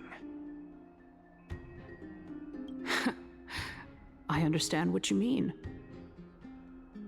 At the very least, the both of us agree that this tyrant who wallows in extravagance and greed is the greatest threat to achieving peace in Akama. The Council of Elders is willing to defend your right to live, just as we defend every oppressed citizen. You know what's more oppressing your citizens? Gamers like me. The most oppressed of all. I regret to say that sentiments in favor of the Chrysos heirs and Aglaya are only growing in magnitude. The peace that we are aspiring toward, as well as everything that we hold dear, will be destroyed completely. The city will be burned to ashes, and the citizens' blood will be shed. Tell me, what are you willing to do for our esteemed citizens so that they can vanquish the enemies of our fine city? I don't know. I'll be the one to shatter Aglaya's self-righteousness. Aglaya's authoritarianism, conceit, and arrogance have granted her unfettered control for the most part. Yet these traits are also her greatest weakness. If I can render her helpless by forcing her to experience the agonizing pain of betrayal, I am certain she will never recover from such a setback. Surely you don't believe that such a tiny betrayal will be enough to push her to her wit's end? Perhaps. What's more, there are many who remain silent, merely watching to see how much chaos I can unleash. Not to mention, you know full well that the Chrysos heirs have never been a united front. In the name of Kefali, Akama thanks you for your sincere and valuable thoughts. At this stage, it's clear that you and I understand the benefits to be won from this discussion. Let me put it plainly.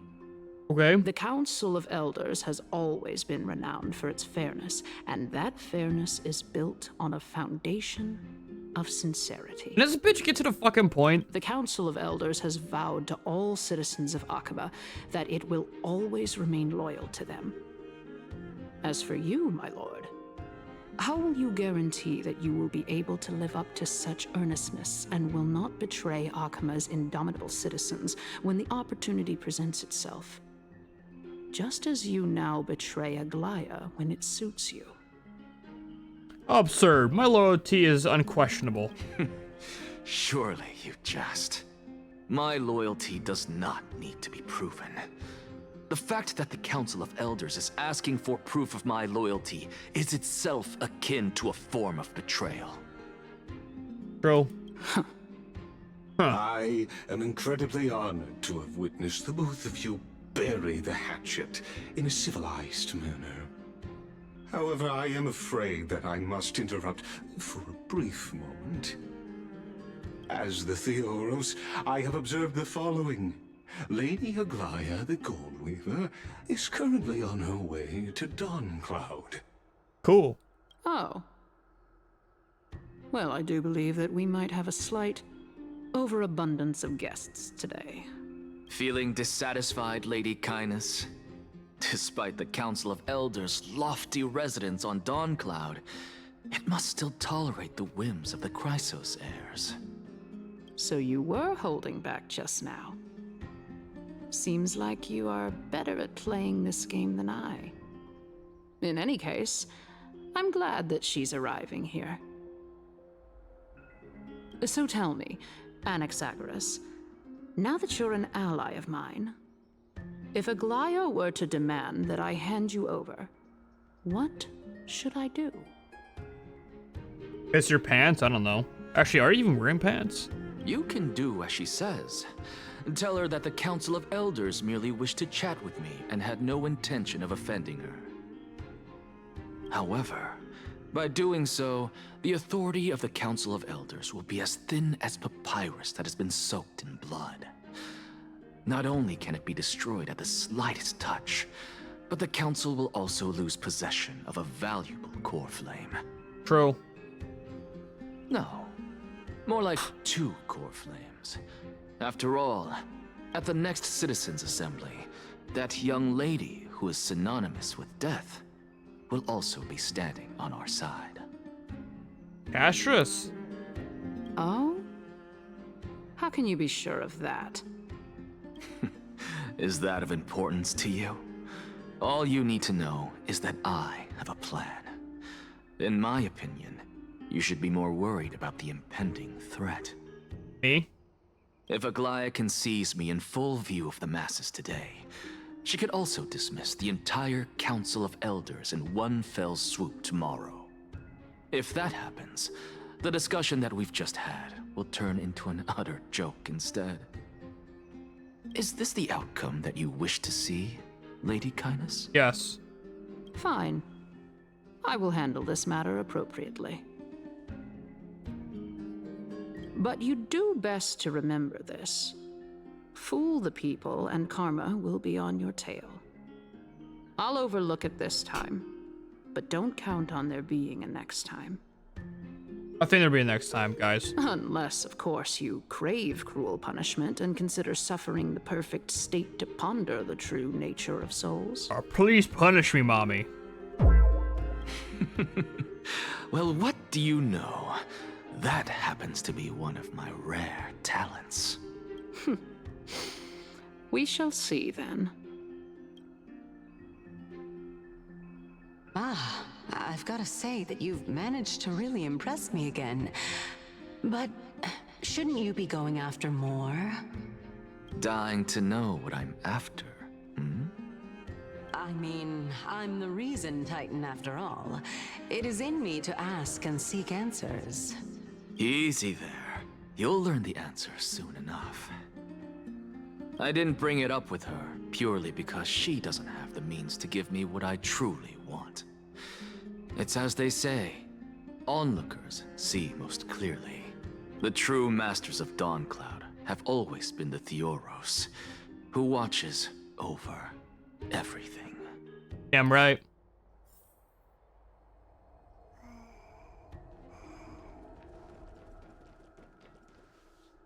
An expected visitor. Welcome once again. But they have robot arms cradling your own fucking chest, dude. You that lonely for a hug, little bro? You know, you could actually skip all the pointless debate and come straight to me to seek an audience with Kefali. I have no reason to refuse you. Do I? You may not, but Kindness has. Whoever gets hold of Kefali's core flame will get to rule over Akama. She's wary of me, so naturally I had to gain her trust. I would say that debate was not at all pointless. Very true. In my view, this individual has gone to great lengths to get close to Kefali. He might very well be plotting something nefarious against the Titan. I hope he does. Are you still willing to let him pass, knowing this? Yes, very much so. All living creations Wait, how the fuck can you see her? free to visit Kefali's transcendent vessel. This comes with being the world-bearer. It's my question. How convenient it is to be able to hear what they say. It is truly my honor to speak to a venerated Titan in person. Please, go ahead. Let me join you both on this journey. Oh, This guy really wants to fuck myth me, dude. tells of an occasion where carefully Watts answered their followers' questions on the peak of the holy mountain. Yep. Their followers have since believed that scaling this Titan cliff is one way of being with the god. Hear that? It's not every day that you get to climb a mountain with Circes. You should sing me a hymn of praise. I'm good, bitch. Titan hymns are beyond me. I see a butterfly.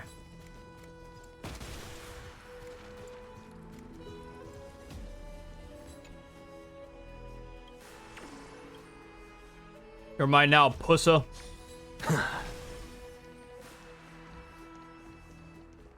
Get over there, little bro. Chest. No, my chest. Go on ahead. Take this Yanis shortcut, and the long pilgrimage stairway will be waiting for you at its end. I have to admit, I never expected you to not ask me anything. Because I know very well what it is you are after. As the saying goes, a gentleman helps others achieve their goals. I have a feeling that your theory will be validated at the end of this journey. I believe Carefully will not deprive you of your right to ask your question, especially now that you're on the brink of death. You must be closer to Carefully than anyone else. Wouldn't you agree? Perhaps. I hope things go as you say, then. Putting a child of justice into a farcical world is bound to turn it upside down. It is my hope that you bring a much-needed change to this world which is on the brink of destruction. Plus one chest. Go melt it down. Go melt it down. Hot down my cock for me, would you? Please.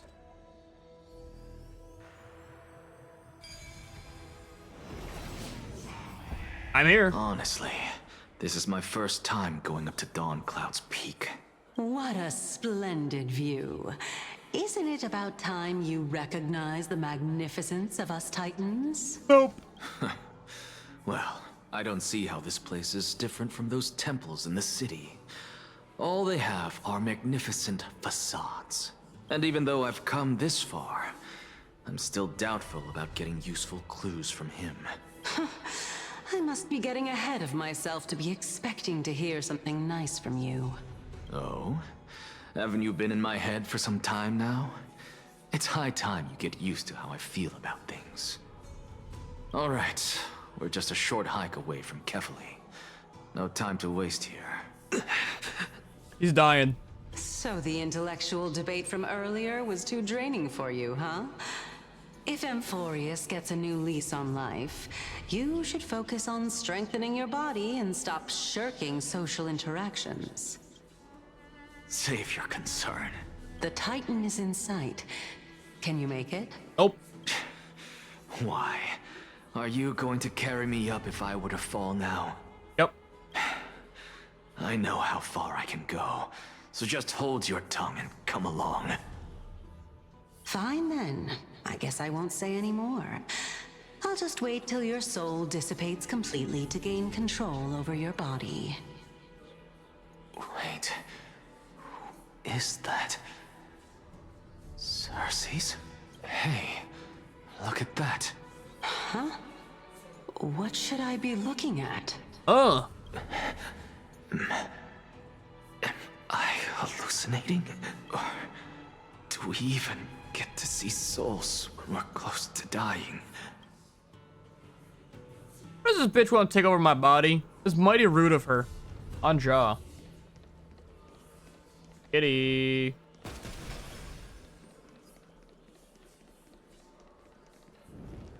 There's a cat on my lap.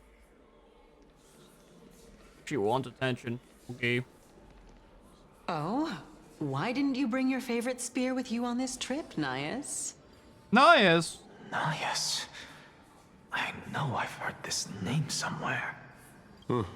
It's unfortunate. The Black Tide destroyed every My last home. inch of my calyx. How could that be? My homie, dude. Nias. Even a creation of Georios, from their prized ores and molten fire, couldn't escape the fate of destruction? Hey, Xerxes. Do you know a certain Nias? Perhaps. Nias? No, not that I remember. How did you even think up such a strange name? I just saw him. Nias. A warrior-like figure who was just chatting with you here. No, I have no. This isn't the real such Xerxes, is memory. it? Could you be hallucinating?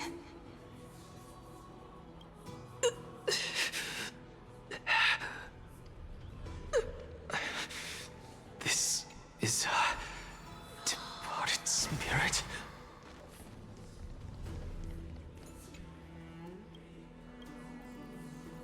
Butterfly.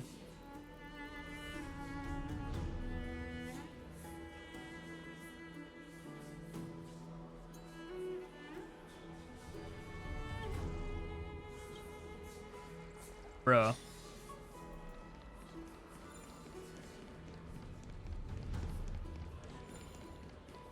These guys are all praying. That's kind of cringe.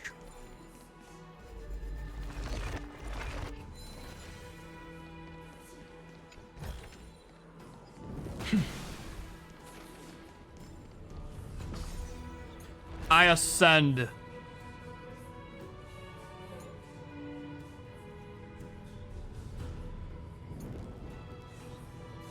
Oh, and a cigarette. You two again.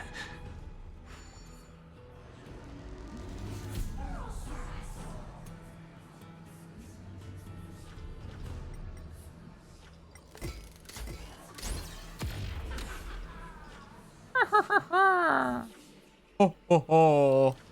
Hee hee hee ha. Hee hee hee ha. Ho ho ho.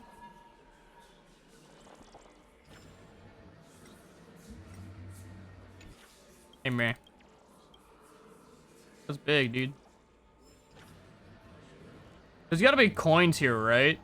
Little gup. Yeah, there is. I was in there fucking butterfly.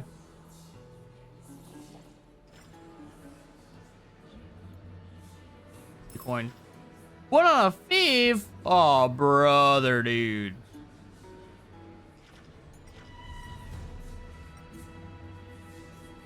Can't go. I can't go in that clear cave, dude. That's the end of it. Oh well.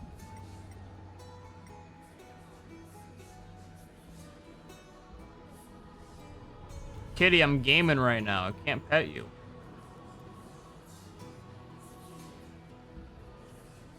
I'm going down, down.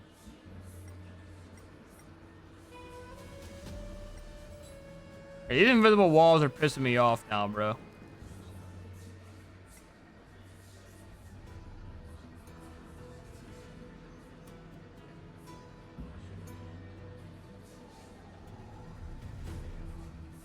What's this? It's a floating rock. Bro, how the fuck is there like 4 more of these coins? Where the fuck are they?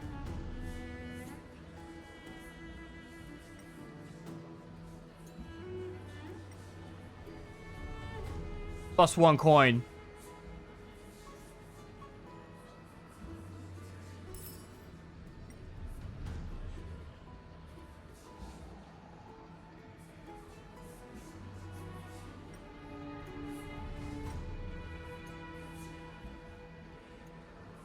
I see another one. Tango spotted.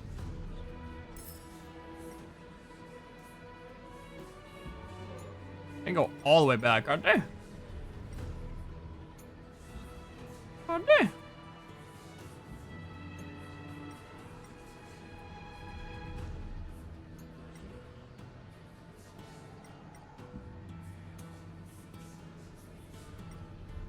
Can I punch the people praying, dude? I hate them.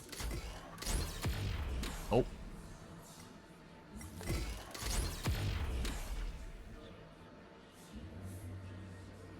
You are... Okay, hi, kitty. Yep, hello.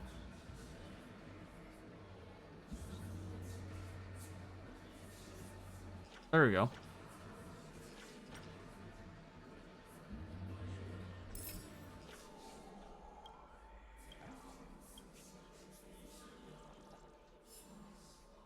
One more. Oh my kitty, dude. Every time I stop petting her, she's just like, please pet me more. Oh, I see the last one.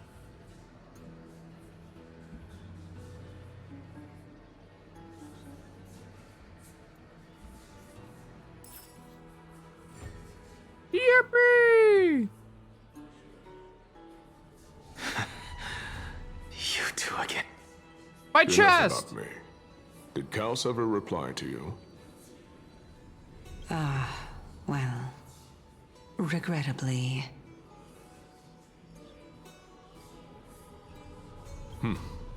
Seems like the price of becoming a demigod is a lot heftier than we thought. Kaos. Demigod. I've never heard of this person. Which Titan's authority did he inherit? All of them. Look on the bright side, Nias. Since we've come all this way, I doubt he'd snub his old friends, would he? Let's just hope we mean as much as the world to him. Hey! Are you seeing that same hallucination again? Perhaps. Yes. It's still you and Nias, but you're now talking about a certain Kaos. I'm guessing he's one of your companions? Kaos? This name sounds just as strange to me. Bitch is hiding shit for me, bro. Never mind. I think I know what this is about. If things are as I thought, then they aren't hallucinations, but the souls of people. What? But if those are the souls of the dead, then what am I? Schizophrenic, like me. Beats me. For all I know, you're just an illusion I conjured up in my dying moments. Let's just keep going. As long as I take in more sights and hear more stories. Know your limits. Wander too far among the dead, and even I might not be able to save you. There's no way she's an illusion, though, right? Because that other motherfucker can listen to her. And so do we. Fuck, come on. Fine. Not too shabby. Useful. If this is indeed as I thought, then this will... Sorry, I cut you off a little, Billy.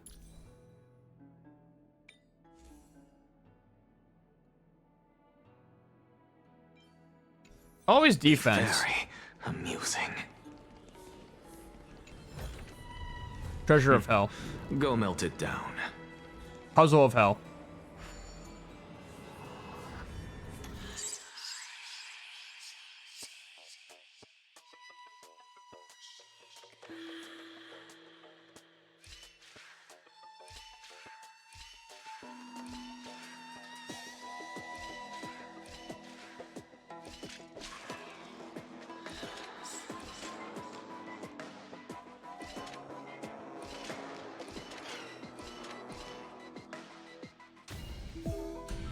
First try, easy. I suppose I can just ignore this.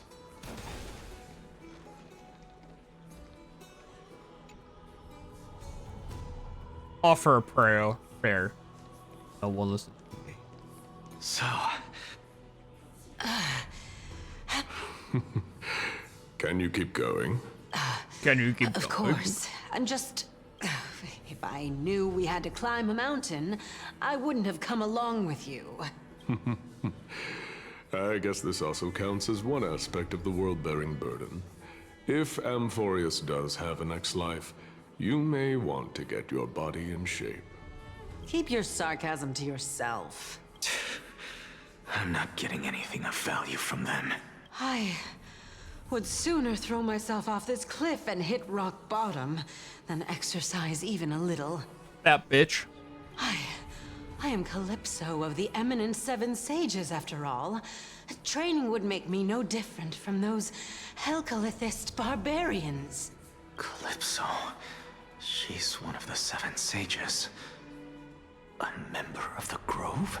No, she can't be. I would know her name if she really were one of the Seven Sages. Hey, Xerxes. Does the name Calypso ring a bell? Xerxes? He figured it out. Gone. She was never Cersei's to begin with. Doesn't matter. I also forgot her real name was Calypso, but it's been a minute since I played this, so I get an excuse. Looks like I'm nearly there now. Oh, beautiful old world. Where are you now? Dead. Oh, legendary era Chrysia, return to the mortal realm. Splendid gods once walked the paths we walk. Alas, all that's left of that warmth is a hazy mirage. Why are you chanting that too?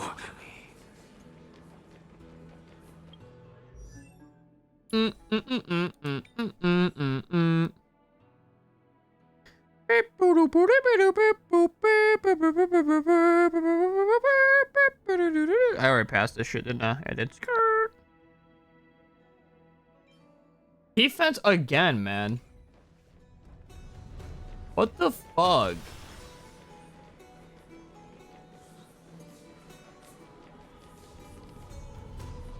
This looks like a fucking arena, doesn't it? We're here. Finally. So, I don't get to ask the Titan my question, but all of you make for a pleasant surprise, nonetheless. Very well then. Let me uncover the truth for myself. Did I still fail to make it in time? So, I'm back here again. This is... Death. I can hear it. I hear it from the depths of the tides, behind the closed doors of the void world. A voice ready to tell me something. This time, the voice is a lot clearer than before. We're drawing. Since we've come this far, let's just wait. Lord Nias and Miss Calypso, are you both here to visit Chaos too? That? Castrius? Yes, and we've been waiting for quite some time now. Regrettably, he hasn't answered us. The worst-case scenario is that he's already been overwhelmed and crushed by the world-bearing burden. You're overthinking, Lord Nias. I can still sense Chaos' soul in the area. And besides, we both know Chaos' nature. A deliverer like him wouldn't fall so readily, much less give up on all that he holds dear. Isn't that so? Yes. I have faith in him. That reminds me. Why are you making this trip alone, Polixia? Never mind. Oh, my sister needs more time to make sure the flowers are fine. Such a pity. Both of you have hearts kinder than anyone else. Yet you are born only to take over Thanatos' divinity. Everything that I see and hear this time has left me shaken to the core. What may seem like a mundane conversation is in truth a once-in-a-lifetime exchange that has revealed the ultimate answer to Cersei's question. The conjecture has taken shape and must now be solidified into a theorem. Next, I only need to seek verification from Kefali. By doing so, I can answer Cersei's question and reclaim my body. But no, I will not do that. That isn't important. Because another one of my conjectures, one that I have always dreamed of proving, has been proved right this very instant. And what is that, little gup? Fusing a mortal soul with that of a Titan to replace said Titan is not a ludicrous idea after all. Don Hung? What are you thinking about? Just thinking. Just amazes at how this towering tree is Cersei's divine body. It's It's a sight to behold. Is that so? You don't look the slightest bit amazed, though. Plus, you seem to be strangely familiar with the city around the Great Tree. Damn right. Really something from the past that I won't go into. Events of the past, huh? I was also a child when I looked up at Cersei's. So I'm Maraskin. Their leaves and branches reflected the sparkling stars. And their trunk was like a pillar that supported the sky and ground. Okay. I stood at this very spot back then, imagining the day when I could climb to the top of this tree. Did you ever do I it? would be the closest I can be to the sky at that spot. You're a sky priest, yet you study at a place that is home to the Reason Titan. That's rather counterintuitive. Don't read too much into it. I mean, can mortals even hope to reach Aquila's realm? They're a strict and draconian god. Nothing like Cersei's. Reason is willing to share what is theirs with others, but Sky only expects people to revere them. You get what I'm saying, right, Denny? After all, That's your nickname for Titan that Don Hung, imprisoned you in Denny? That's a grave here in stupid. Where does this Amphorius stand? Is none other than Aquila themselves. Yeah, I didn't count on provoking the ire of a logical god. But there will Or local always god, be people whatever. who dream of soaring towards the sky. The Grove has a wealth of research on Aquila, and that is exactly what we are here for. It's just... I never thought Gray would meet with something like that before we set off. As a physician, I should have been there by his side. But you weren't. That luck tends to come in streaks, so don't beat yourself up over it. Besides, Aglaya needs you here to uncover the truth behind what happened to the Grove. Let's just make the most of our trip and keep on a lookout for any documents related to the Death Titan. It could be useful to Patrick Swayze.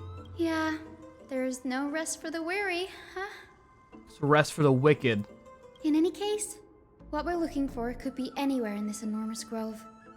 Let's split up to cover more ground. Okay. Danny, with your skills, I'm sure those monsters born of the Black Tide will pose no threat to you anyway. Bruh. I fucking hate using them. What about you? Have you forgotten that you're talking to the chief physician of the Twilight Courtyard? Nope. Have more faith in me. I'll be just fine. The silence in here is deafening. The vast amount of knowledge it holds, this academy is akin to a labyrinth of information. Even the cleverest scholars would easily lose their way in here. I should gather my thoughts before heading in.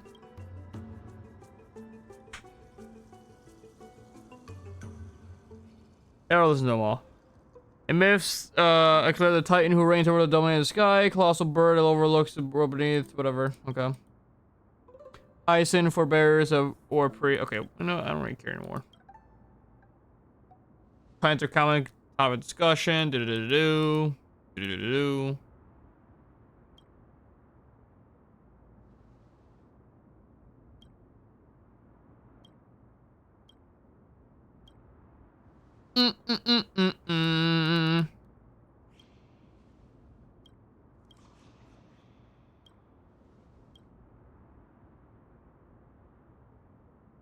Damn right, I'm forfeit. Let's move. The clock is ticking. I'll search for some clues to the move.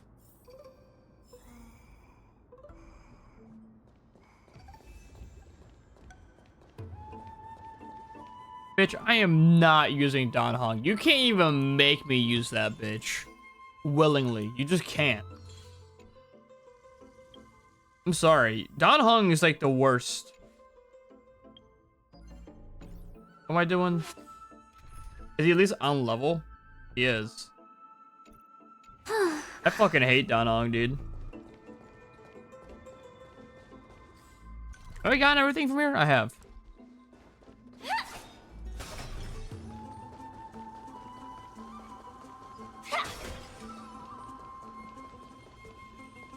One thing I might be missing is lore, perhaps?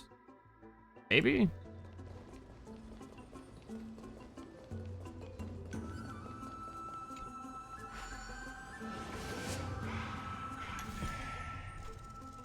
Boop.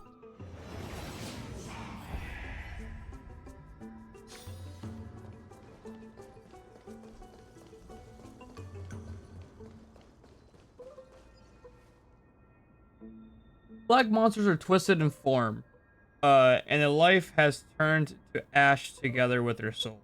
Impossible to figure out their form when they were still alive. These are the remains of the Black Tide monsters. It does look different from the Titankin from up close. What's that underneath it? A scroll?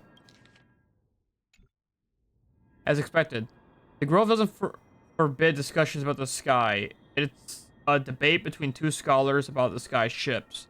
Aglias also made mention of the ships when she interrogated us. A memory I'd rather forget. I'll hold on to this for now.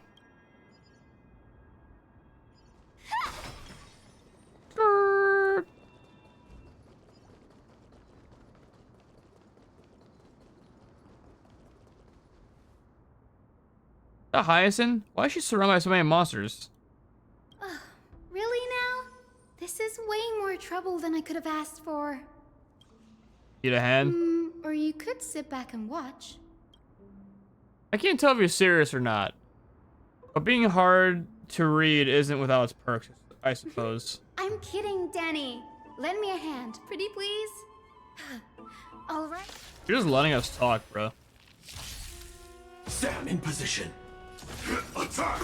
I should equip Castris. Everything burns to ashes! Fight to live!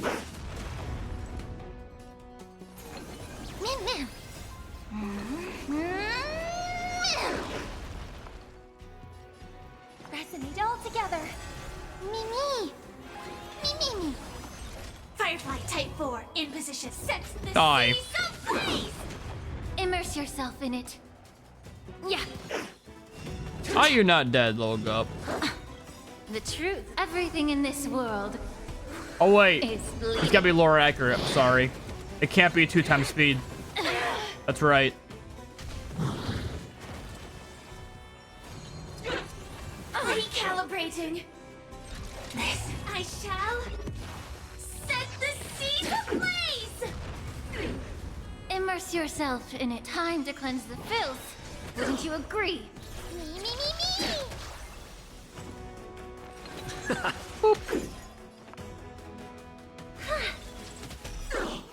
Tonight. Sing, bitch. The stars echo because of me. Live to fight. Fight to live.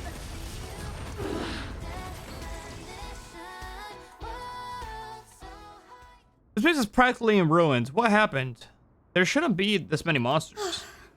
The Black Tide is remarkably quick to detect the light of Amphorius. So or rather, the blessings of the Sky Priest in me, might have unknowingly called them to me. Based. Anyway, never mind that for now. Here, you might want to have a look at this. I found it around here and thought it might be of interest to you. Not reading it. Axia Graurus. He's a scholar who fused himself with the core flame of reason. This is new. I didn't know Professor Anaxa was researching the sky. He's never mentioned anything about it. Bion said Anaxia might be opposed to the Flame Chase journey. Might is an understatement. Anaxa has never been one to venerate the gods, nor has he ever found it within himself to put any faith in the prophecy. People have come to think of him as a heretic, even in a place as liberal as the Grove.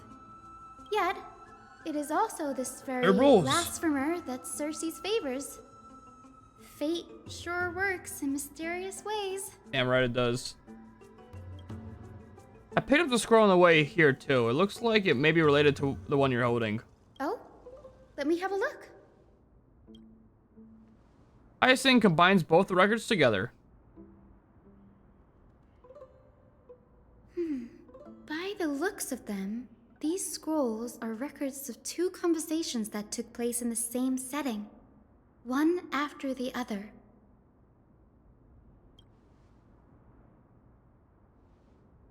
There's still so much that I don't know about the Grove. Do you mind if I ask a few questions? Sure, go ahead. Who are the Viltrinus? The Grove of Epiphany is home to 7 schools of thought. While all 7 schools are founded on the ideologies of Thalesis, the first scholar, each is unique in its own way. Among them, the Venerationists revere and worship the Titans the most.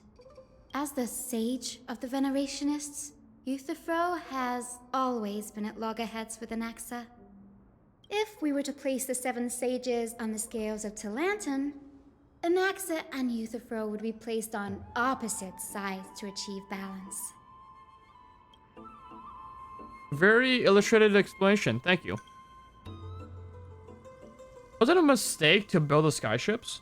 Nearly everyone in Amphorius has heard the story of the skyships by now.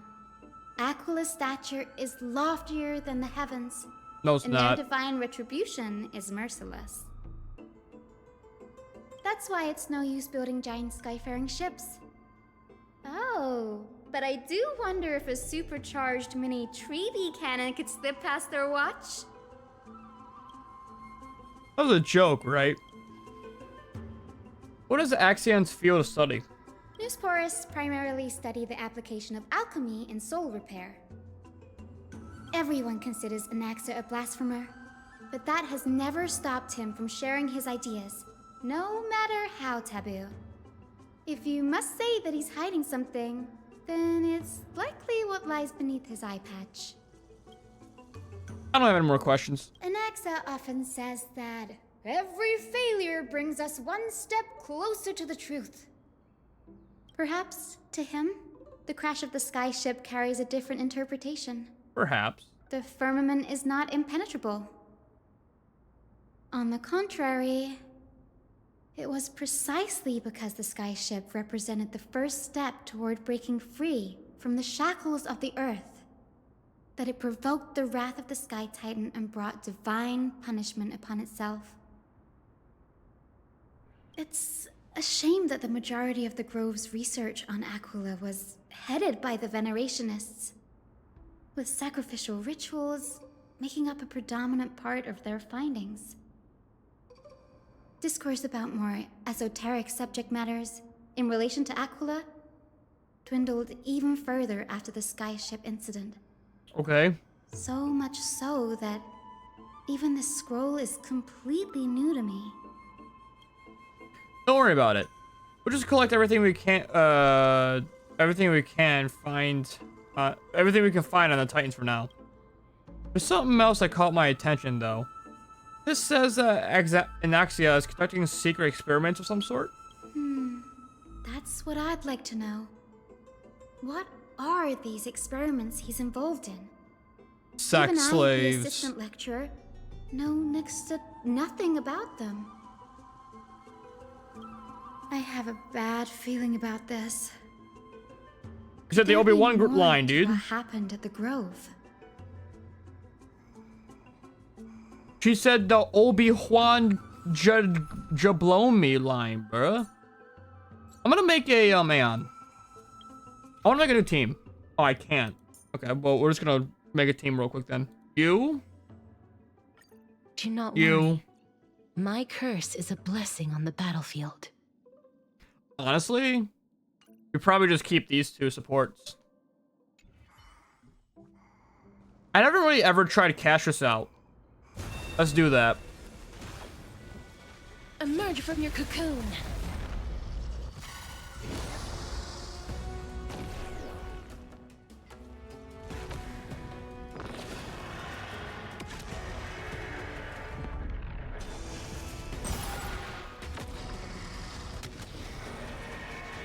Die. I only wish that death may protect us. Damn, she's barely built, dude. Already doing that much damage, barely built? Damn, son. May song bring us victory. Hold together. Resonate once more. Both body and mind must be pure. Ma'am, me.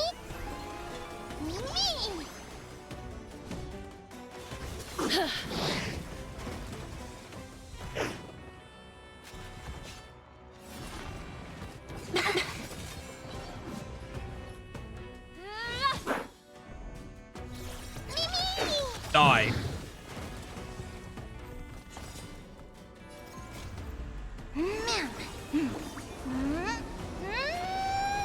Boom. The truth burns clear. Everything in this world is merely fleeting.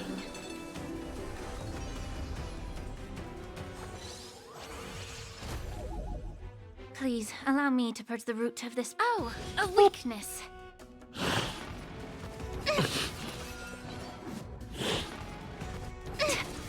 Ow.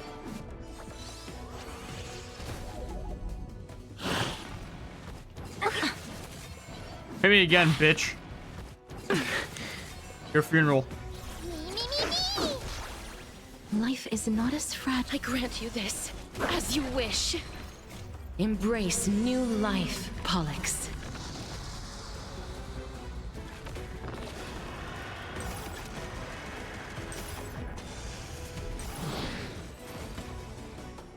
God damn, dude. May wandering souls find their own way out.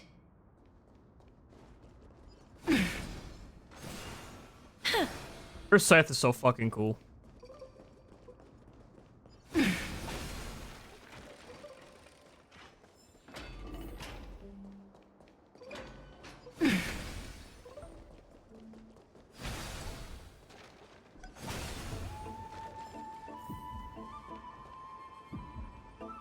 The heart. This is the Library of Philia, a place where the Grove stores its collection of tomes. Cool. Other than books written by the 7 schools, you can also find philosophical texts, ballads, and religious writings from the Outlands here. Cities that desire to learn from the Grove were apparently expected to contribute knowledge of equal value to what they sought. We've had more than our fair share of hilarious episodes over the years. For instance, it's said that the Erythrocheramists once borrowed a manuscript from a certain author, but ended up returning a copy instead of the original. What's more, the original manuscript was supposedly then hidden here. Cool. That doesn't sound like a nice thing to do. Nice? No need to hold yourself back, Danny. You can just tell it like it is. Their behavior was no different from bandits. Well, if you don't mind, did the Grove ever rob cash from the criminals? Whew. You've got me there. Some said you couldn't even find a dictionary in Castrum Kremnos, so I guess they were spared. There are too many books in the Library of Philia. Flipping through them all will take too long. Why don't we use the Biblioslate to search for the texts we need? We can bring them back to Akama for reading after that. Agreed. This place isn't safe. We should leave as soon as possible. There's still several more scrolls strewn all over the place. I'll gather them while you look for those texts. This way, nothing will be overlooked. What do we say? Dong Shung?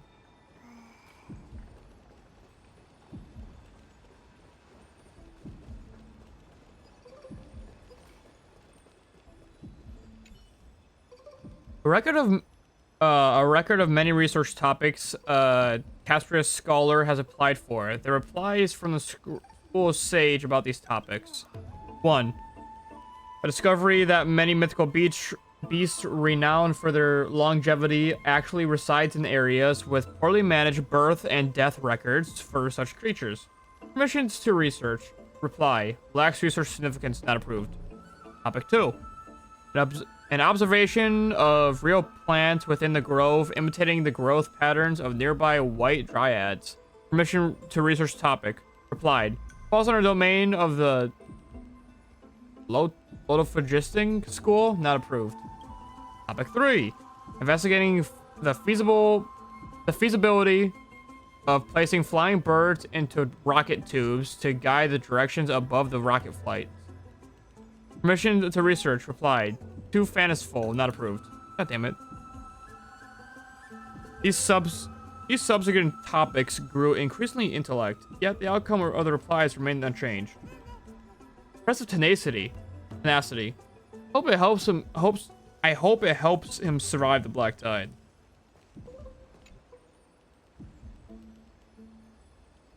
These are compliant letters from the scholars about Axionagarus, the blasphemer. There's a thick stack of letters. Based on a dust accumulated and the perfectly intact seals, the complainee didn't even bother opening them and just chucked them aside into a corner. This is about Axionia. I should read this. Hyacinth, you should come have a look at this too. Ugh, it's so dusty in here. Whoa.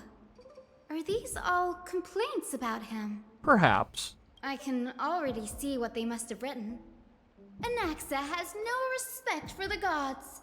His very existence undermines order in our society. They're probably all things like that. Perhaps. Does Anaxia hold that much of an influence? Why else would they call him the Great Performer? When Anaxia established his school of thought, the first thing he apparently did was read his own work to everyone. Are the Titans truly an accurate reflection of what humans think gods should be?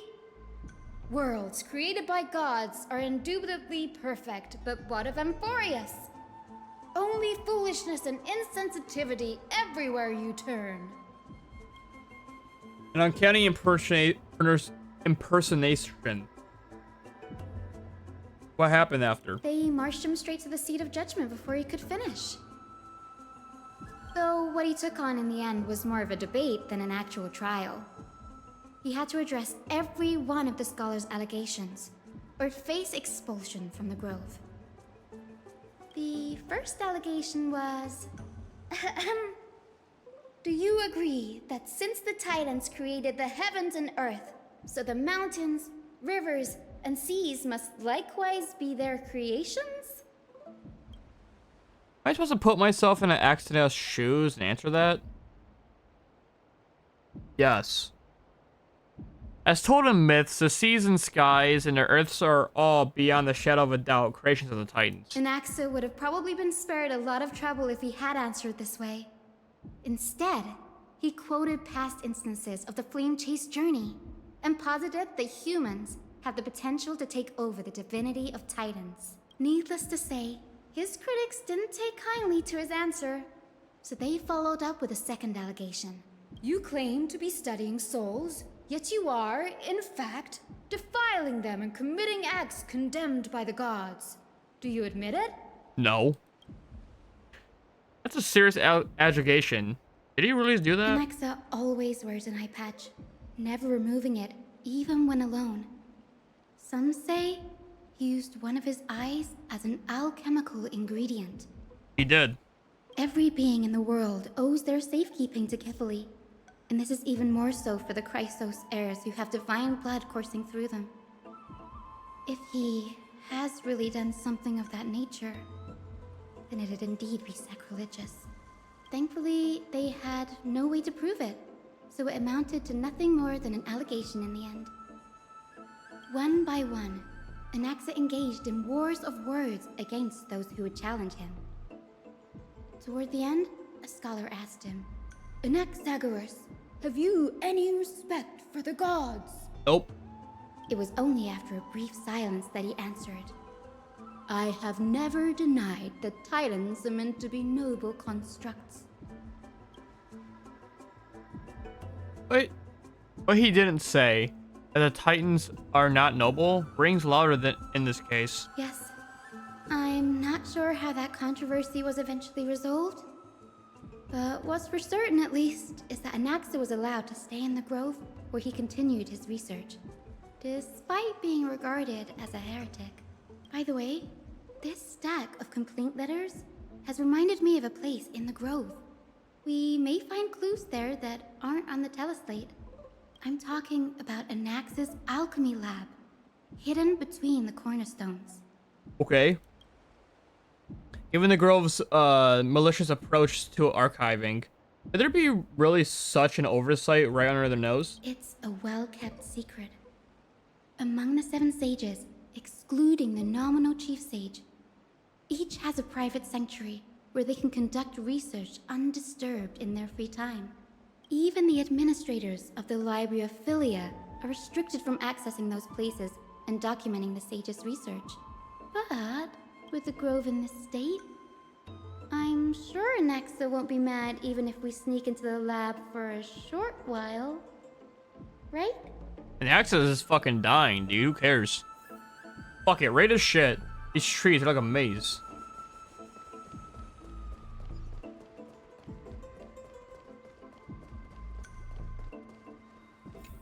Boop. Put me on.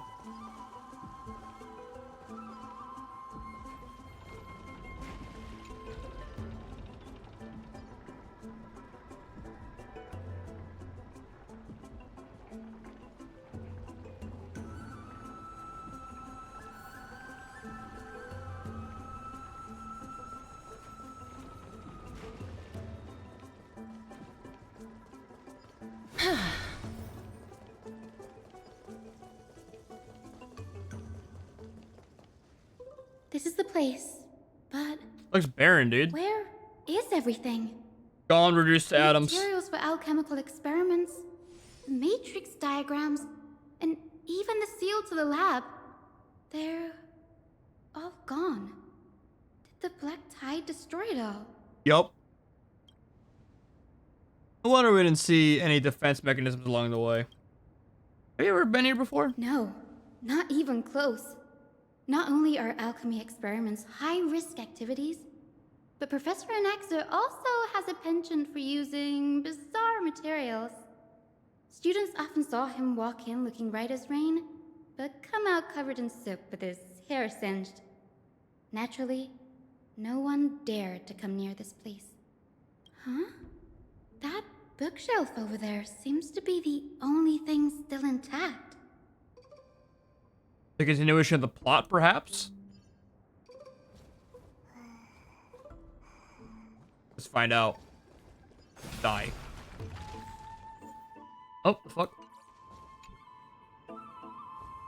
The materials requested by Anaxia. Documents from various fields have been compiled into one place, including Titan Creation, University of the Soul, Alchemy Doctrine, and so on. Most of the materials look to be within the research domain of the Knossos Spirit, whatever the fuck, School of Thought.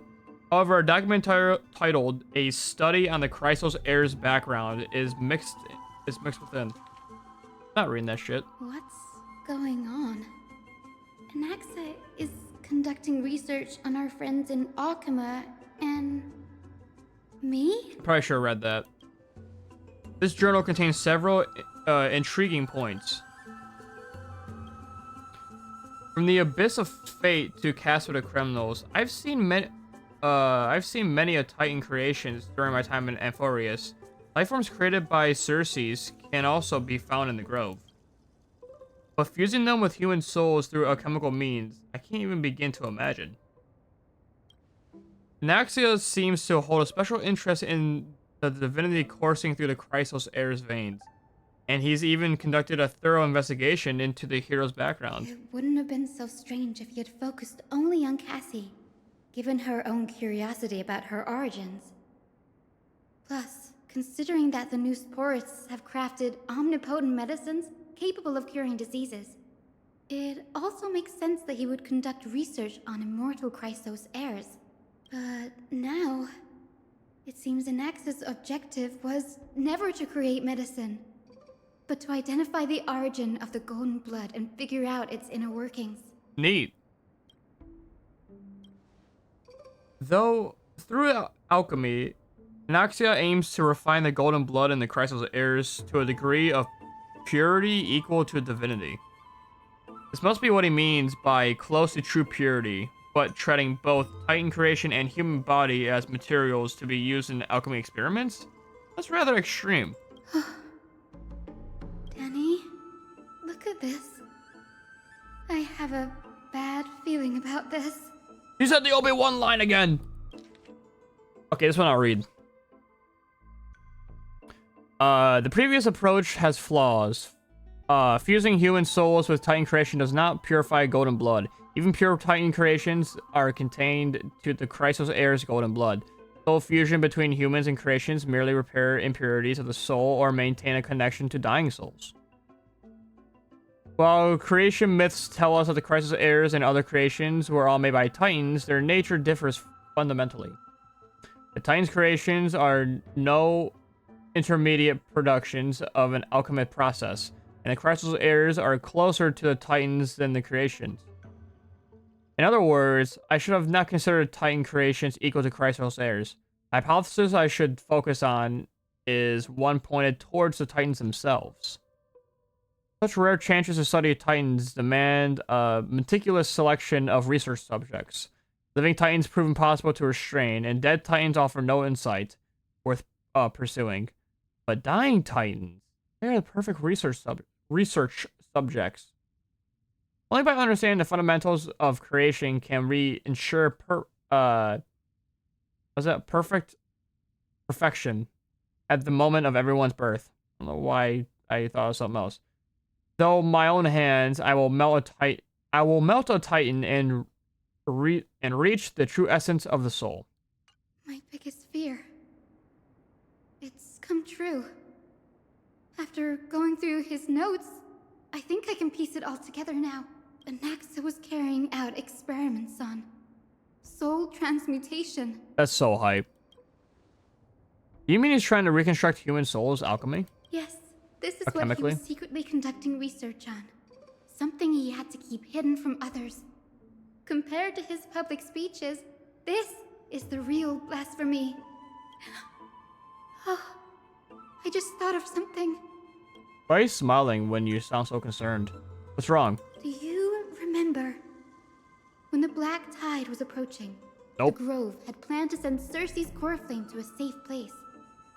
But an accident happened along the way, and Anaxa lost his life in the process? But Cersei took over his body and reconstructed him, which led to the situation we're in now. That's right. But what if Professor Anaxa's fusion with the core flame of reason wasn't an accident? What do you mean? Put yourself in his shoes. Knowing that the Black Tide was closing in and your time was running out, what would you have done? I put my theories to the test, no matter the cost. Exactly. When the Black Tide came, the true reason Anaxa headed to the Luminary Throne was to transmute and fuse himself with the Titan's core. Cool. Did he succeed? No. Judging from how he reacted after the event, the results came as a surprise. Maybe he failed to consider the possibility that Cersei's would make a similar decision. The manuscripts detailing all the alchemical formulae have been taken away. His research is still ongoing. Cool. Could he have taken them for other purposes? Like what? There's only one Titan left in the world now. No. No way. Why are you smiling when you're saying this? To conceive the entity of perfection, one must first understand the principle of creation. If Anaxa is in Akuma now, then that means... He's after Kefali. Oh shit. Sir, this sky above us, it's not real, is it? Of course not. This is just an image from a projection device used for educational purposes. A simple trick. The day-night cycle has been lost to this world. So that students like you may still learn about the night sky, astronomers have harnessed the Titan's miraculous power to manipulate the light, projecting the nights of the past here for you. Much like how the sky above the Holy City is also illuminated by Kefali's dawn device. So, the skies of Akuma are fake too. Damn right. You mustn't conclude that, Anaxa. You should know that only a child would expose a trick and be proud of it. Often people know more than they let on. They simply choose to feign ignorance because they have no other choice. Then they're just deluding themselves. People believe in Kefali's tale of Genesis, accepting wholesale whatever the priests preach. But we're different. We've already walked out of the firelit cave of ignorance. We have already realized that we live in a world where Titans make the rules. Even when we look at the sky, we're only seeing what they allow us to see. I'm right. Rather than gazing at this mockery of a night sky fabricated by them for the rest of my life, why shouldn't I be the one to take control of the projection device instead? So much time has passed since you sowed the seeds of doubt in my heart, child. Many a night, I find myself penning down all my theories and wild ideas, only to burn them to ashes when I open my eyes in the day. Why? Because we'll face death by burning if word gets out? Yes. As a sage of the Venerationists, my soul has already become inextricably linked to the great tree. Every word I say and every move I make is certain to influence every leaf, every branch, even the tree itself. But above all else, my days are numbered. Instinctively, I have my doubts about the golden blood and the human soul, yet I have no means of verifying them. The golden blood in my veins is woefully thin, and I am loath to waste what little time I have left obsessing over a hypothesis that cannot even be proven in the first place. I don't think your life fucking sucks. But I can, sir. I can do it for us. The time is right. Give me all that I need, and I shall accomplish this grand feat on your behalf. Think he does it? You're right. I shall do just that. In the next meeting of the sages, I will spare no efforts fighting for the rights you deserve. Go. Establish your own school of thought. Find out what we are.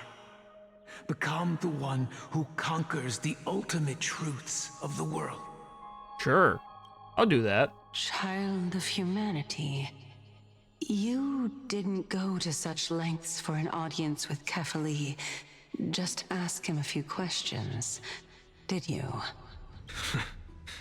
So, you figured it out. If I were as foolish as a Dromus, perhaps I'd throw myself down and prostrate before their greatness, begging for the gods' prophetic wisdom.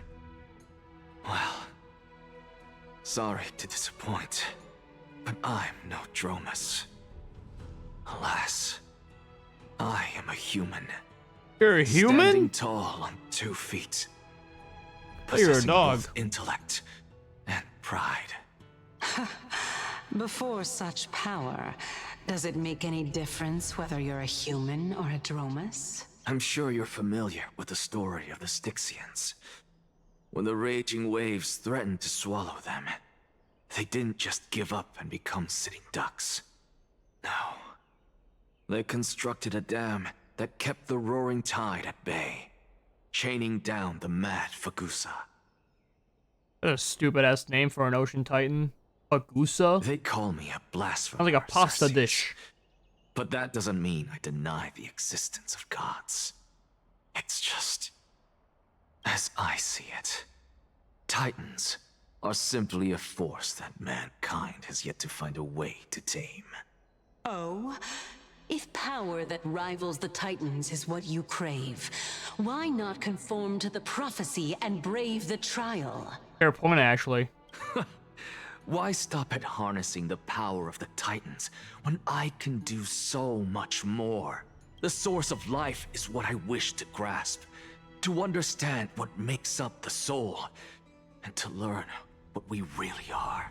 And what are we really, Thanks dude? to you, I've had the chance to personally verify, in more ways than one, that the soul indeed ceases to exist in death. But where there is death, there is life. And where there is an end, there must also be a beginning. How then is a soul born? That was the only unknown variable left in my calculations. And by the sound of it, you have already formed a conjecture. No, I have already drawn a conclusion. In my journey unto death just now, I finally saw the answer with my own eyes. And what was the answer, little Billy? Professor Anaxa, I'm here. His life hangs by a thread. I must ask you to refrain from taking any unnecessary steps. Of course. I'll bring this to a conclusive end, and give you the answer you so desire. However, in accordance with the principle of equivalent exchange, I must also demand from you what I need. As you wish. Don't you care to know what the price might be? It's a matter of uncovering the truth about the Death Titan and his survival. Damn right. This may be the only time I can ever save someone's life. There is no need for me to think twice. I see. In that case, let the show begin. Indulge me. Am I correct to say that you intend to prove Thanatos' whereabouts and prove the nature of our existence now? Yep. Before I begin, I must confess I had been stuck in a cognitive trap all this time. As unrelated as these two propositions may seem at first glance, they are in fact logical equivalents. They are merely two different ways of telling us about what the soul is at its core. The reason I say this is, as I've mentioned earlier, the answer was hidden in my journey unto death. Anaxa, you were in the Netherrealm? Yes, I am but a living dead man now, but that's not important. What truly matters is, I overheard a conversation between heroes. Did you know? That's not all. Remember how I said you were a part of that conversation too, Xerxes? And I've told you that I have no recollection of such an event. That was likely just an illusion conjured up by the mind of a dying man. Perhaps. Of course you would remember. Because that wasn't you. That was Calypso, one of the 7 sages of the Grove. Calypso? Calypso! God of the Sea! In that one Pirates movie I can't think of the name of. Huh? Oh, that's the name I made up on a whim when speaking to this girl. How do you know of it? And surely you jest. Don't you think I, of all people, would know if that were the name of one of the 7 sages under the shade of my tree? Nope. Don't you claim to know the Grove's past like the back of your hand? It seems you've lost even the memories seared into your soul. Use your head, Xerxes. Since all of this took place in the realm of the dead, it stands to reason their likenesses are of souls from the past. The living cannot step foot into that world. So who could they be? Think about Calypso. Why does she share your likeness? Yet you have no idea who she is. True. The answer is evident, is it not? Those fallen heroes are the mortal incarnations of the Titans before their ascensions to godhood. The gods aren't master creators born out of thin air, and they are no different from humans, because they all evolved from one. Cool. Does this answer disappoint you? Yes, because you've answered nothing. If I truly was once human, as you claim, then where do the children of humanity come from? Monkeys. Even on the off chance that you speak the truth, this brings us no closer to grasping Thanatos' whereabouts. How are we to find them? I knew you would say that. But it matters not. I know what I'm doing. Actually, why don't we have this supreme being standing before us tell us everything? You can revive a Titan? Humans cannot return from the dead. Neither can gods. But all we need to do is look at this from a different perspective, and the problem will resolve itself. The solution is simple. Just like what you did to me. And what is that, little Billy? If I'm reborn as Kefali, I can rebuild the world and all within it as they once did. Simple, is it not? Cutscene? In the meantime... I have news from Hyacinth and Danhung. Anaxa might be trying to do something with Kefali's divine body. Cool. Kefali? But what could Anaxa want? Is the Council of Elders going to sit around and let such a sacrilegious act unfold? Yes. That is not possible. He is indeed the great performer, capable of fooling anyone and everyone with his tricks. I'm sorry.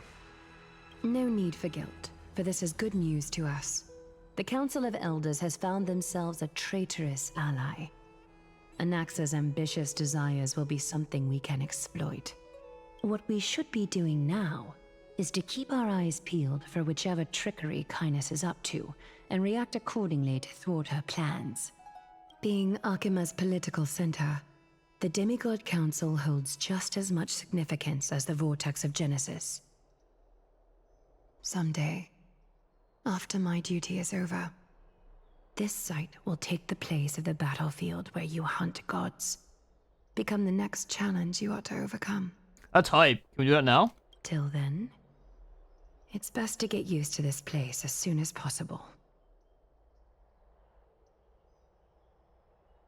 We'll be here waiting for the good news.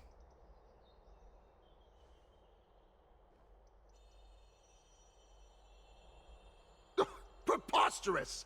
The Christos heirs only have their standing because of the Council of Elders. How dare they trample over it? Oh, people are really shooting daggers with their eyes. It's been a while. But we never met. That's fine. I recognize you. The young lord has nothing but good words about your courage. It has indeed been some time, Lord Kratos. Yeah, like 2 days. What brings you here in such haste? Why so many people here? There are 2 of the exact same people standing. Or what? Look how many duplicates there are. 2 duplicates, 2 duplicates. These guys are merged into each other. There's Saxon right there. That's hot. Shh. Keep it down. Be more vigilant. See those duplicitous dogs over there? They do the dirty work for kindness. I've already ordered my people to hold them back, but we should still lay low. Unless you're itching for a bloody fight to get a workout in. Damn right I am. Let's do it. My bad. So, did something happen? Did you hear thunderclaps last night? Nope.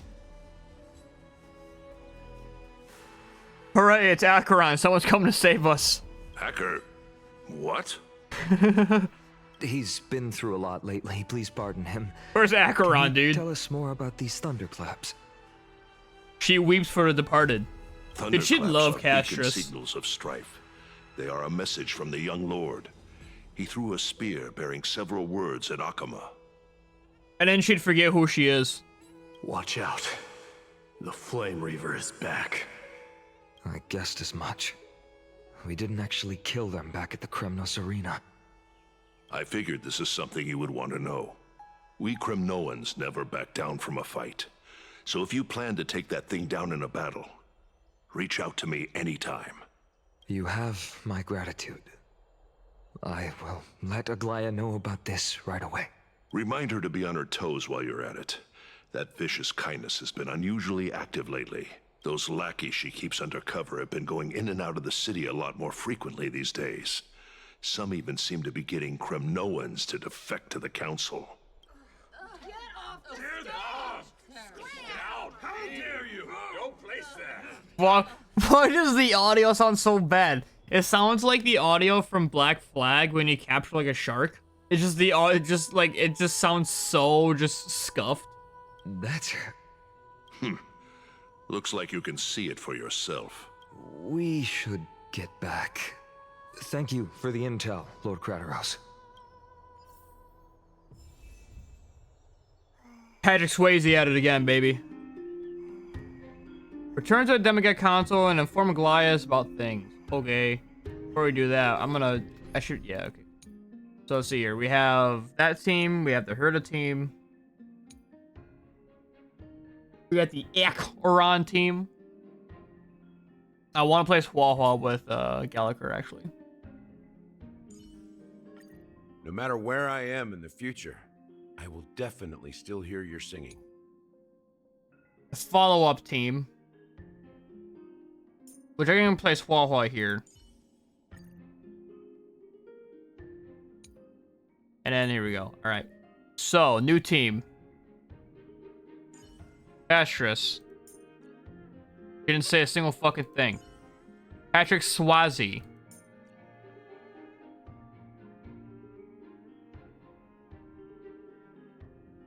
Honestly, just those two.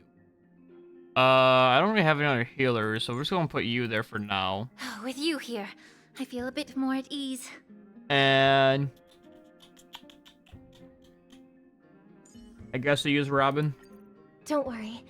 I'll always be with you.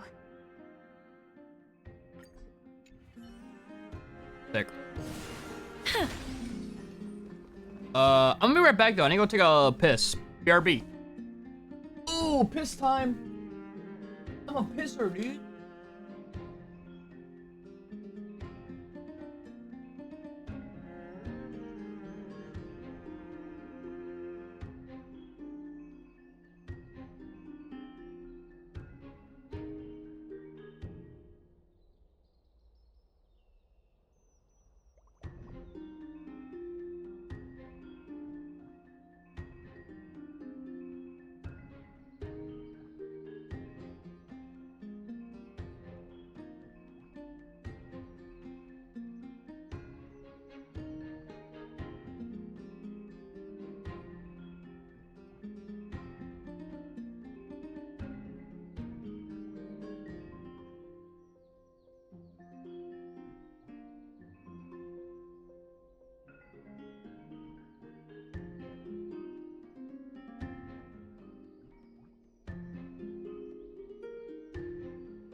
Ugh. Yeah, that was a lot longer than I thought it was gonna be. It will stop me. Anyways.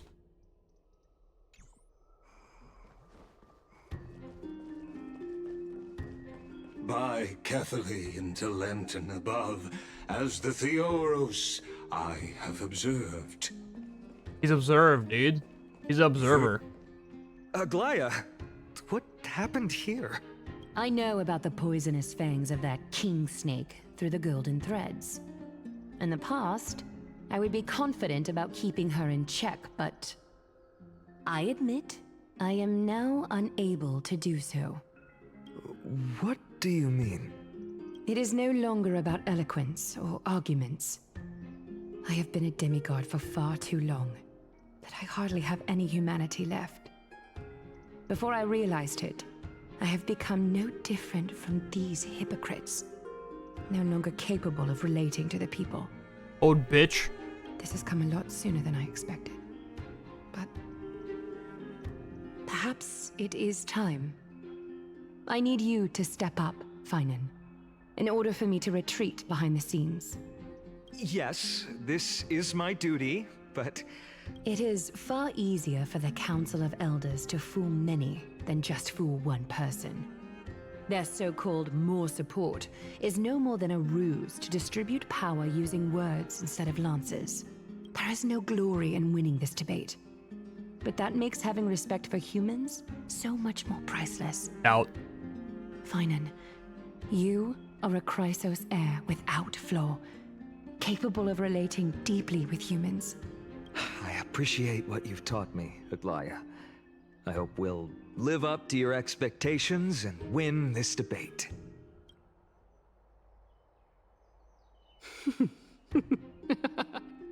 Laughter. Oh, you've done well, Lord Calictus.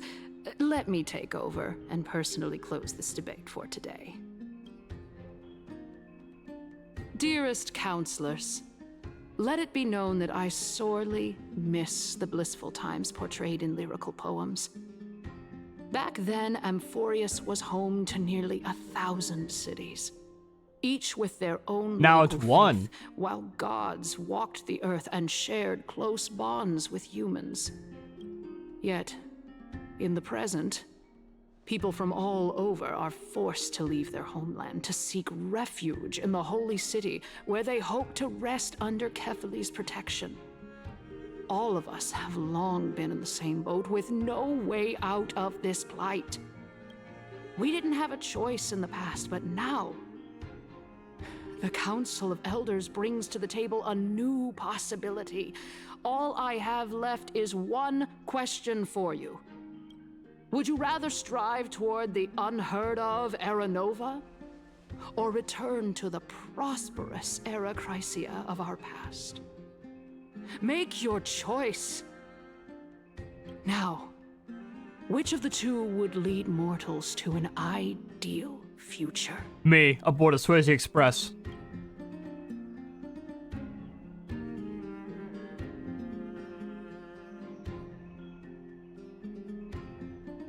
Number 2. How are we supposed to send Amphorius back to the Era Crises? We all know that Era Chrysia is a thing of the past, Lady Cainus. Please, enlighten me. How does the Council of Elders plan to turn back time? Let the 3 Titans of Calamity be born, and Era Chrysia is nevermore. But bring demise to those Titans, and Era Chrysia will descend upon us again. Ow. You don't even know that, little bro. Know that the Council of Elders is never one to make empty promises. Look at who we have on our side.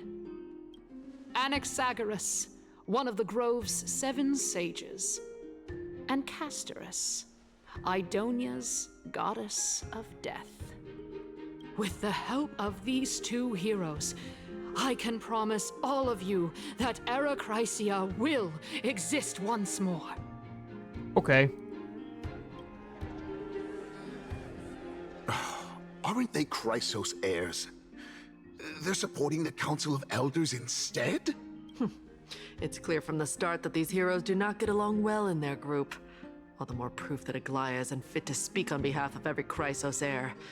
I am in favor of Era Chrysia. Era Chrysia! Yep, Era Chrysia. Castorus? Why are you standing over there? You finally arrived, Naxa. So have you, Cass. Don't worry, Aglaya. Well, I know that you have many queries. Could you continue to converse like how the citizens normally do? Perhaps. Tell me, dear citizens, if we successfully retrieve and return Thanatos' core flame without anyone passing the Death Titan's trial, what would happen next? The answer is simple. We will have a chance to rid the world of death and bring Amphorius back to an era when all beings live forever. We'll This just sounds usher like in a cult, new man. future that will be entirely different from the flame chase journey. This actually just sounds like a cult. He's one of the 7 sages. Members of the Council of Elders are discussing fervorously. Your proposal is much too idealistic. As long as the Black Tide still exists, how can we go back to the old days? Remember what I previously said? Kefali's core flame is guarded by the secret power of the Council of Elders. Plus, Fagusa's water curtain will be able to block out any external perceptions. But it hasn't. Tell me, dear citizens, have any of you ever seen even a glimpse of the threat that this person is talking about anywhere within the walls of this majestic holy city? Yes. Wait, yes. Yes, we have. The fuck?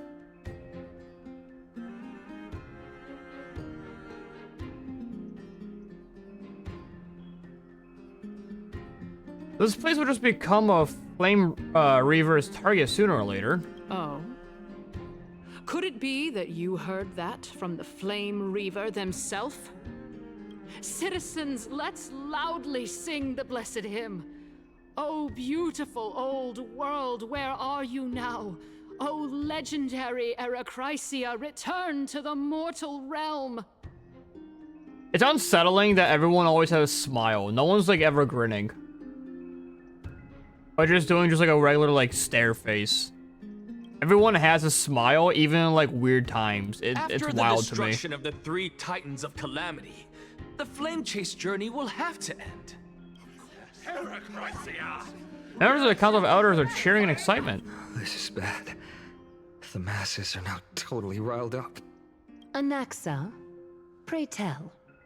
Everything that you've mentioned hinges on the premise that we can find Thanatos' existence, right? Thank you, Lady Aglaya, for still caring about this city.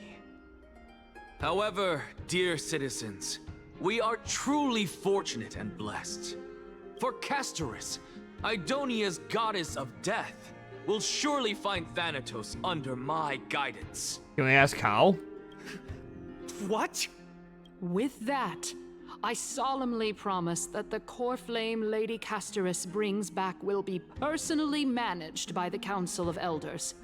Thereafter, if we are able to garner the support of all of you at the Citizens' Assembly, we shall spare no effort in ensuring that the Erechrysia will return to our world once again. They're saying they would do it, but not giving a plan how, which makes it so like I can't. If you don't give me a reason to believe you, I'm not gonna fucking believe you. Sharing excitement. With the balance shattered, the result is clear. By Kefali and Talent above, as the Theoros I have observed. He's a Zerb. He's an observer, dude. Her destiny. The issue up for discussion at this Citizens' Assembly shall be modified to the suspension of the Flame Chase journey.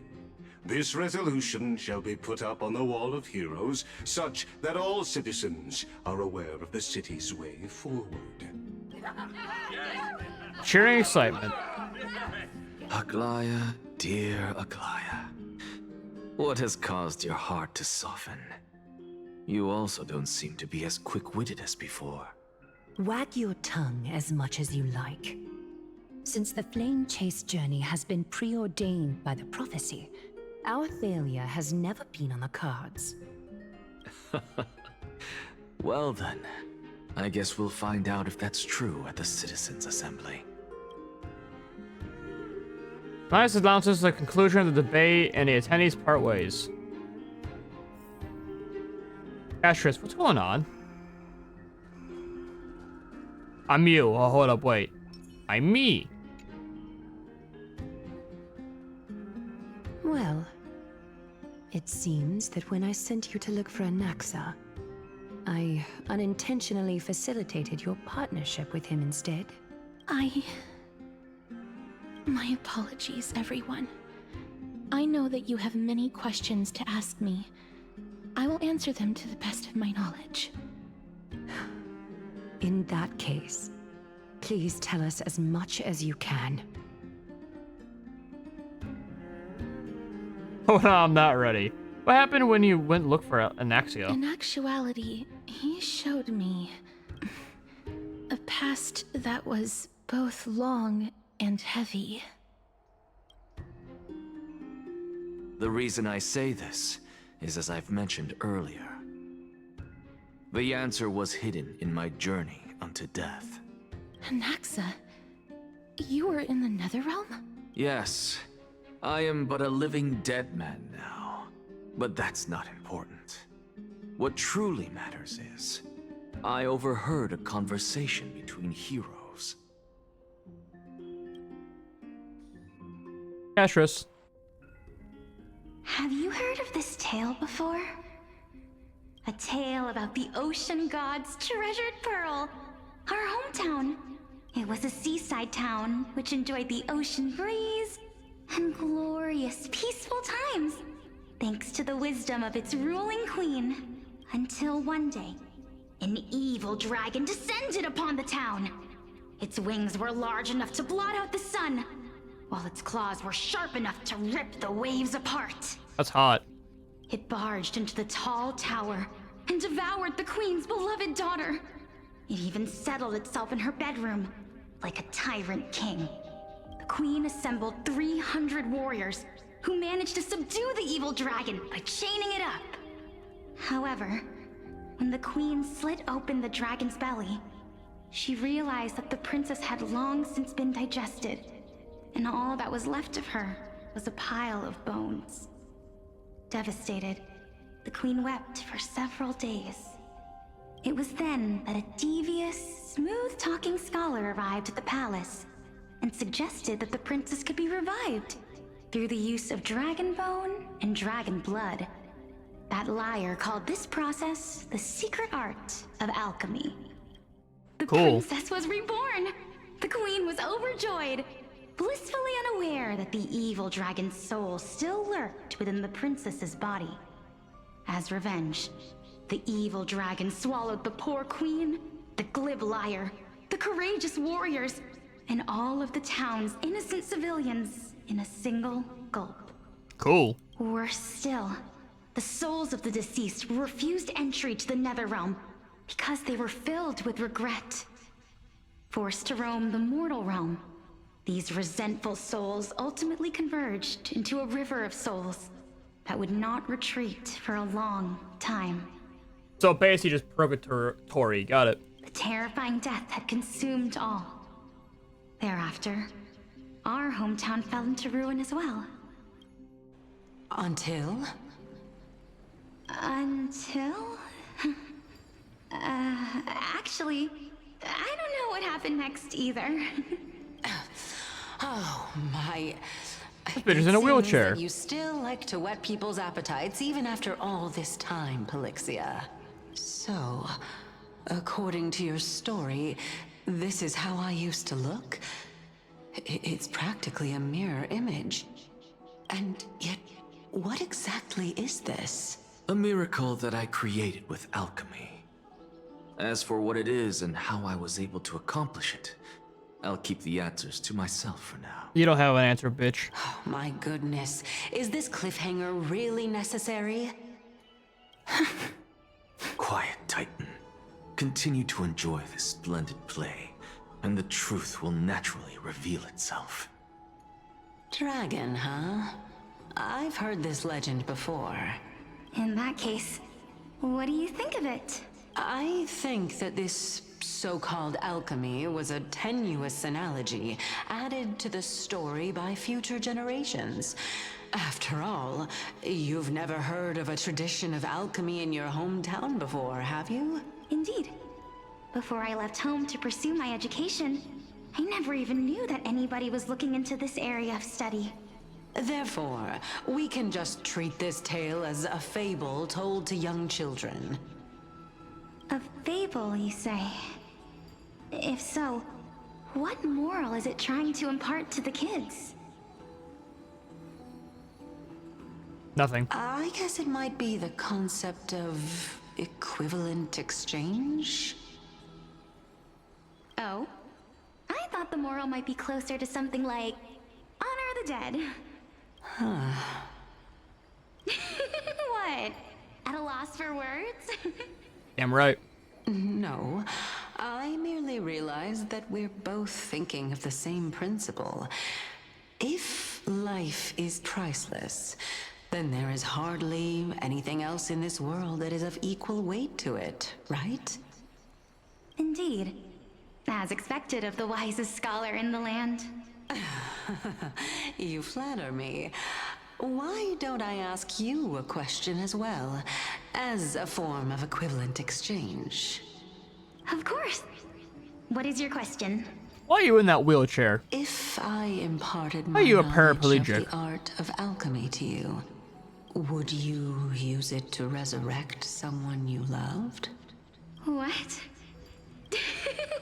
What kind of strange question is this? I got it.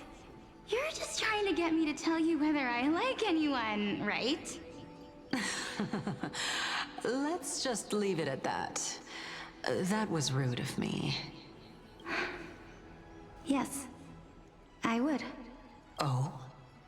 Death is inevitable. In the days to come, I'm certain that someone whom I cherish deeply will leave me for good. If such a mighty power really existed, I think I would use it without hesitation. Yeah.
I'm back. Sorry.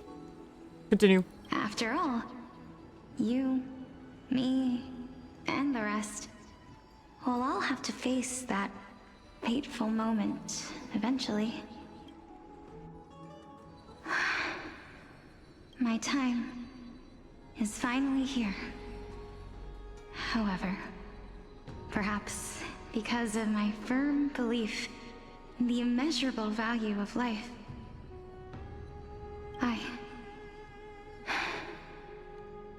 I am unable to complete the trial. Bitch. You shall wither, and through that, the dead will sprout again from the remains, and be reborn with the dead flame. It is a pity that fate is such a cruel mistress. Is there no other way of interpreting those words? I'm afraid that the meaning is clear. Between my sister and me, one must pay the price. Our trial can only be completed when the one chosen sacrifices her life. I'm afraid that the prophecy might even have selected a pair of twins for this exact purpose. Damn right. Die already, bitch. Holy shit. Just die already. Fortune makes fools of us all. My sister is prepared to sacrifice herself. And yet, I can't do the same. How absurd. My time is almost up, but I'm still afraid to welcome death. What should we do? If I'm ultimately not able to make up my mind...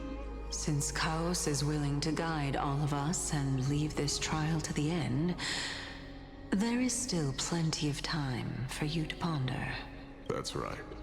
Don't allow the fog of an uncertain future to cloud your mind. Why does he have question marks? I don't already know who this guy is. Trial, prophecy, the topics that they're discussing seem familiar. But these three people must not have left their names in the epics. Otherwise, I would have some recollection of this. Amphorius's history before the Titans were born was complete chaos. Is that not strange by itself?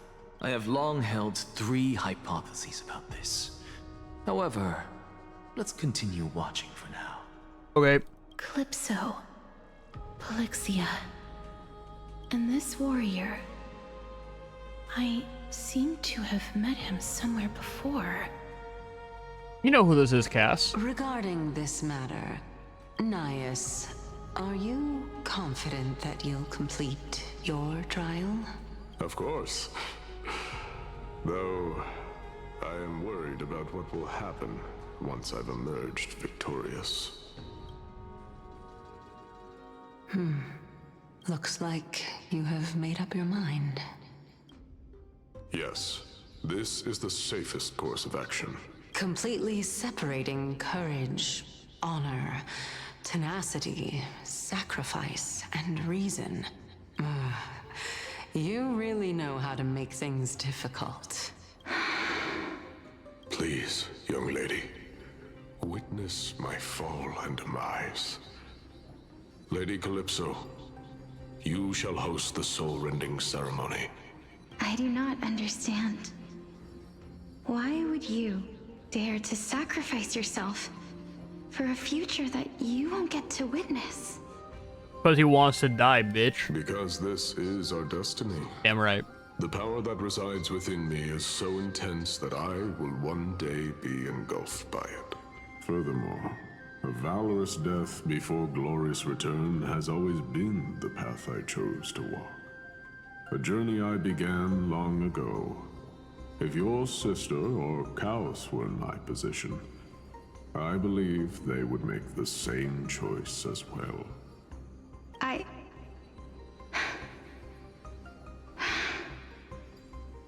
I'm not that brave.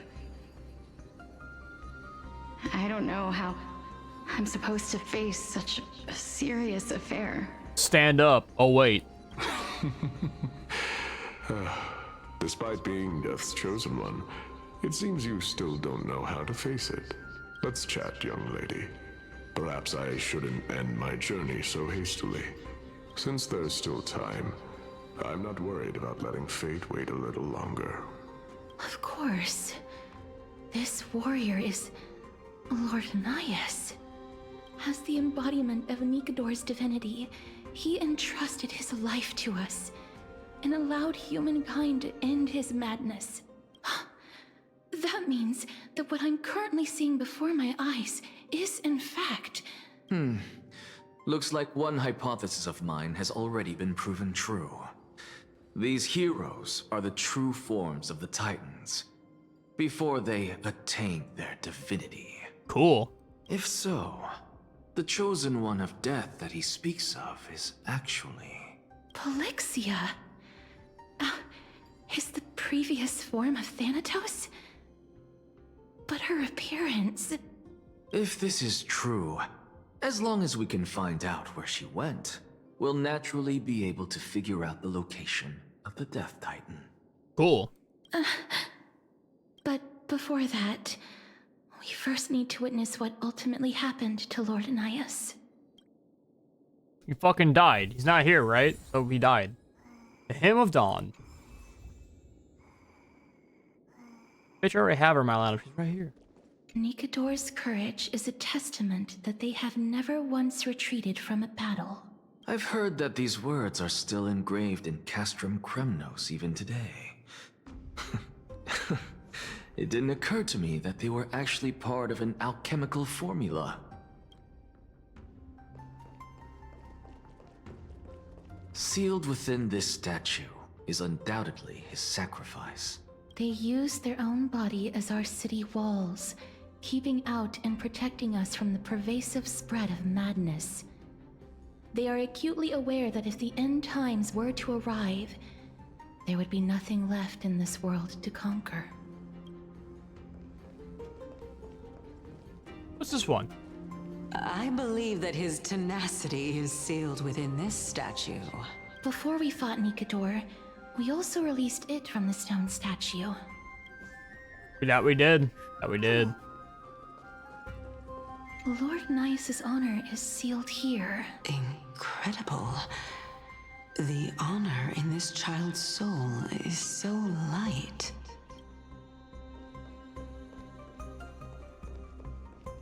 Boop. Honor, courage, tenacity, sacrifice. Sacrifice. This is what it means to be a guardian, dude. And finally, the only thing that remains is reason. Cheer up, young lady. There is no need to shed tears over a glorious death. All farewells in this world are sorrowful, Lord Nias. No, young lady. As a warrior, I have witnessed too many bitter deaths. But now, all I feel is peace. I did not know until this moment that mortals could live their lives in such a way. Although only a sliver of your soul remains, you remain so optimistic. Or maybe the truth is that you aren't able to feel sorrow anymore? Nope. To be honest, I don't know either. But I am certain of one thing. This is not an acceptance of death nor apathy toward it. It's not even a feeling of despair. I am just enjoying what remains of my life to the fullest. Damn right he is. Enjoying? Indeed. Along this journey that we've taken together, not only have I changed the world, I myself have also changed in the process. And now I have reached the journey's end. When I look back and see the grand epic that I've personally written, how could I not revel in that fact? But when you depart the mortal realm, won't all of your accomplishments be reduced to nothing? Damn right. Separation and death are two sides of the same coin. Reconciling this doesn't come easily for a mortal. Finally, let me recount to you a story of mine. Oh, young please lady. fucking don't. The first time I returned from the battlefield, I felt extremely hollow. The calamity had devoured everybody on the battlefield but me. When I returned to the city alone, the citizens held a banquet for me that was far from pleasant. I felt as though I was still on the battlefield, and the person who had returned was nothing but an empty shell. It was late into the night by the time the banquet ended. My head still reeling, I returned alone to the barracks. On the way back, I encountered someone. It was a crazed scholar looking at the night sky and muttering to himself by the side of the road. Although I tripped over him and fell, I wasn't angry in the slightest. And maybe because I saw myself in him, I inexplicably asked him a question. What question was that, little Billy? Do you think that it'd be better if we just died on the roadside like a couple of stray dogs? To my surprise, he shrugged his shoulders and sighed. How does someone who is currently experiencing death, dying and living, afford the same amount of bliss? Now please go away and don't block my starlight. Are you trying to say that there is no difference between living and dying? For they are both journeys that lead toward death? True. That's exactly what life is, and death is, but a scale to measure how valuable the journey was. Journeys and epics are only glorious and magnificent because all things eventually fade to dust. Therefore, young lady, don't detest your fate. Instead, willingly and respectfully embrace it. The embodiment of strife telling me about the majesty of the world. Indeed. I believe that when the fated moment eventually arrives, you will be able to understand my words. No, I won't. It is time for me to knock on death's door. I will set up a long table at the end of the road and humbly await your arrival. When that moment finally comes, let us drink and be merry then. My man's giga dead. I knew this day would eventually come.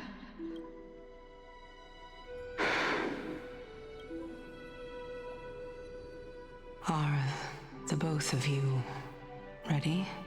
Mm-hmm. Calixia. Castris. I'm here. What? This... This is quite interesting indeed. Is this... Calixia's sister? Is it... me?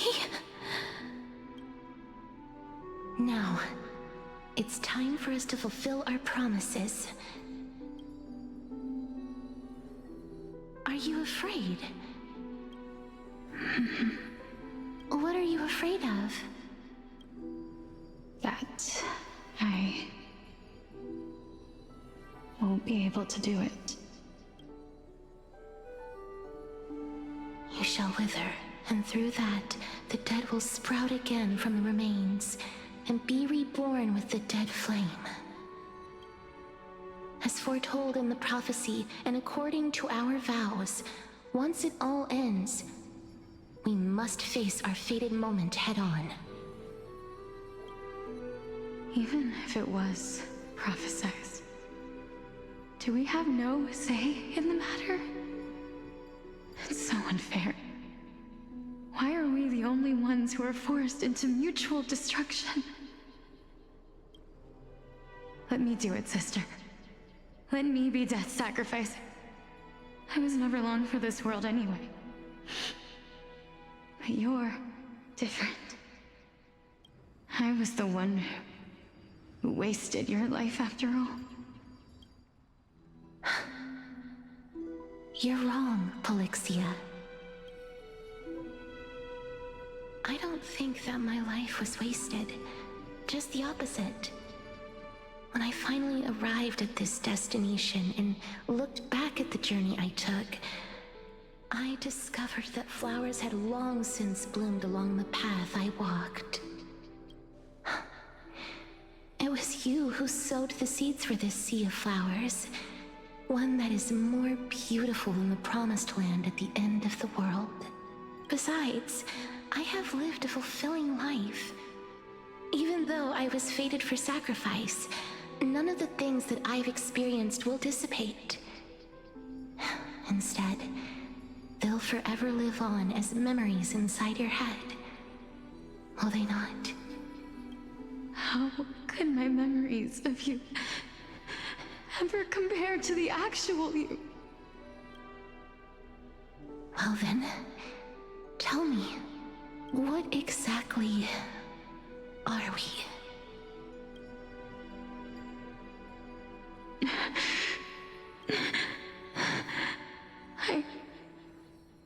I don't know. I don't know either. But regardless of what the answer is, regardless of how we're shaped by others, or even by this world, ever since we were born, the fact that we existed was predestined, and nothing could erase it. This is why I will always, always be by your side. We're twins, after all. All right, my dear Polixia. It's time to extract my heart and light the flame of death. After that, use it to plant the first bud in the prophesied new world.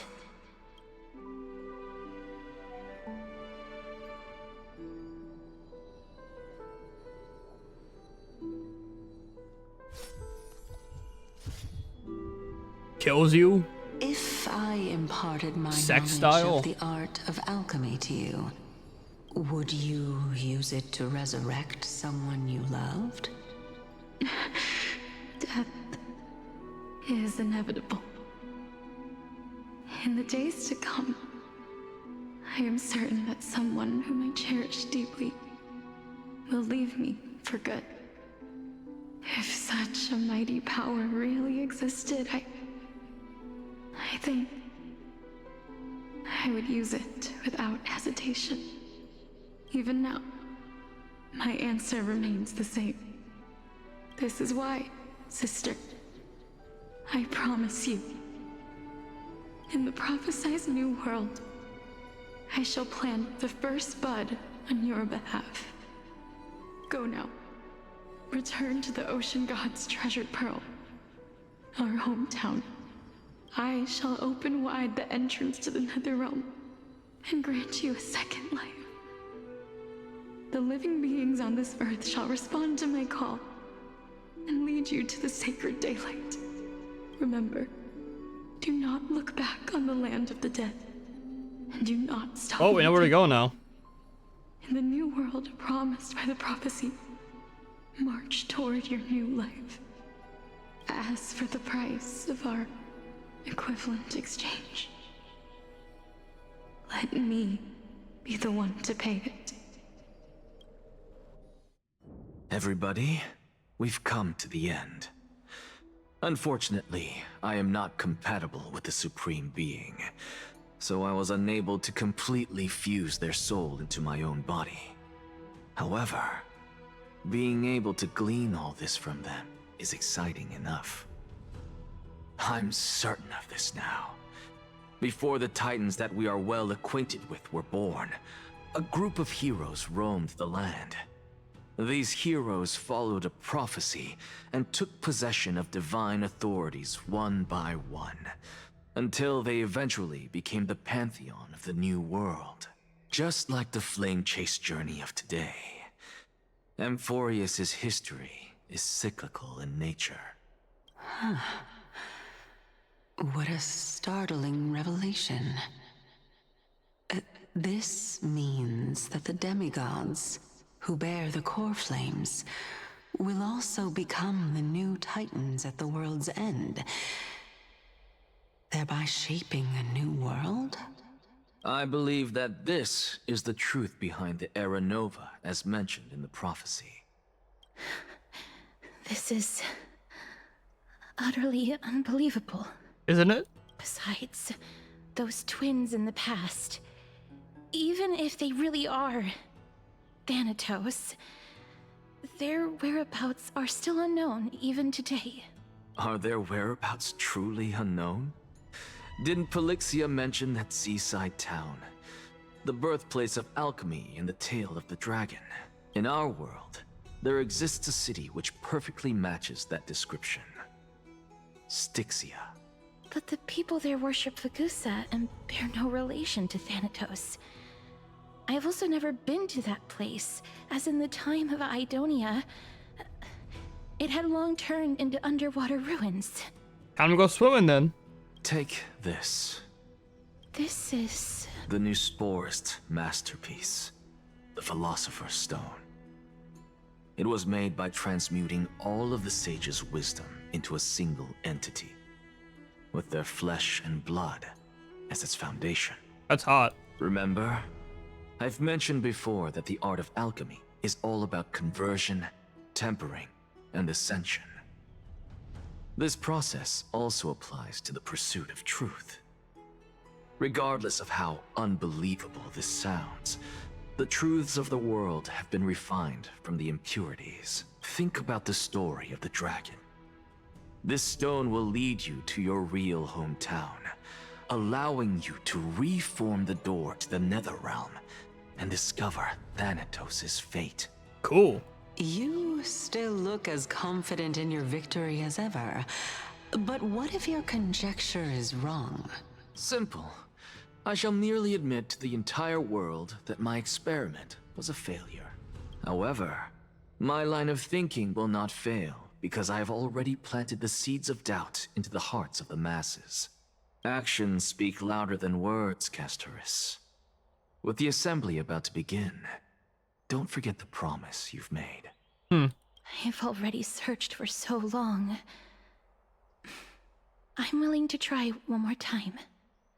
While we converse, his life is also slowly slipping away. Damn right it is. But before I leave, I have another question.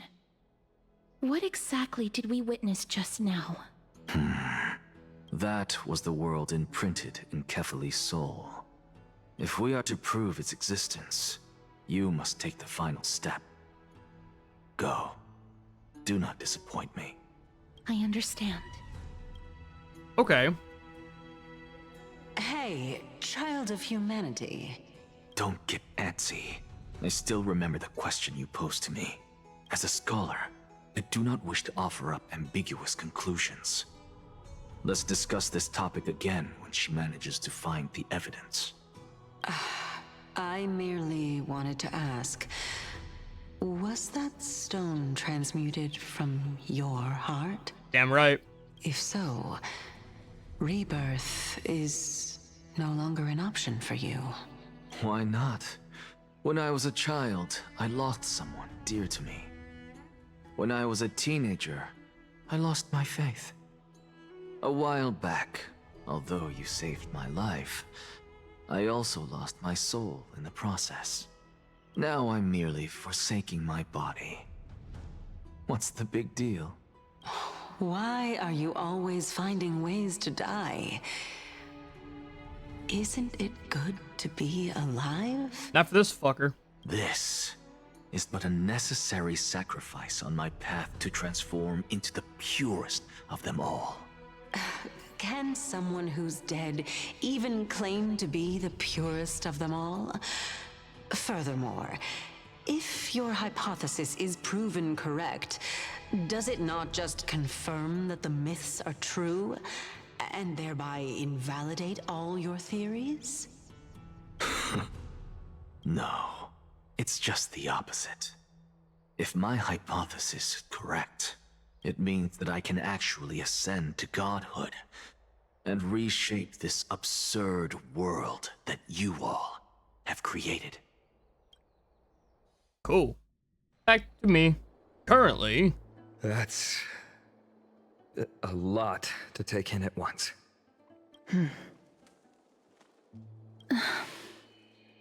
Lady Aglaya, please, let me explain. Go on.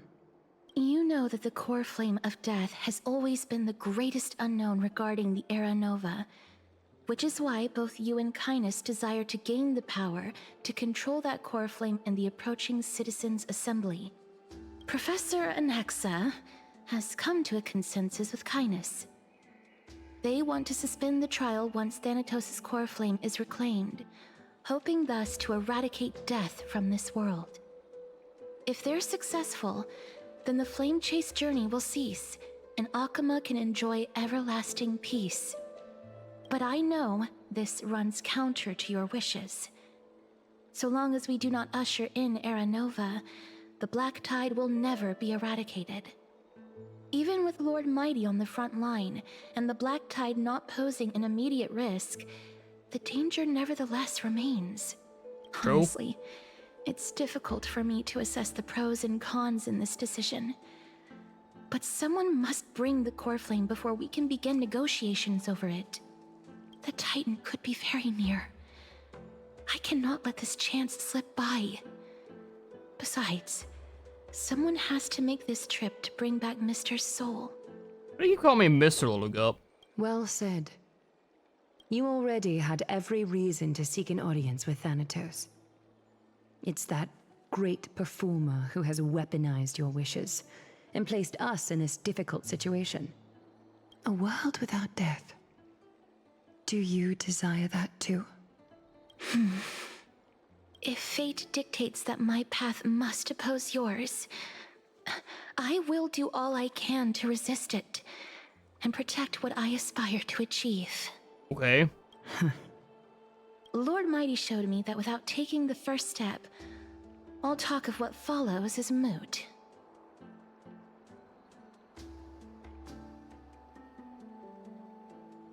Stay your threads.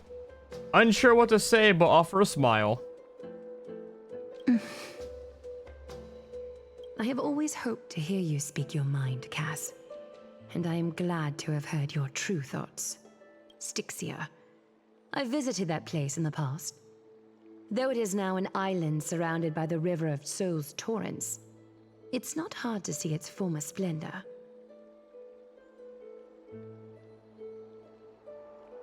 Go. I will not stand in your way. As for you, you are someone who has cheated death. Damn I right. believe you have more than enough reason to make the trip with Casterus and meet the god of death himself. Casterus, I too look forward to your journey. I wonder what kinds of new interpretations your completed story will bring to the Flame Chase journey. What I want to know is what the fuck the Astral Express is still doing. Thank you, Lady Aklaya.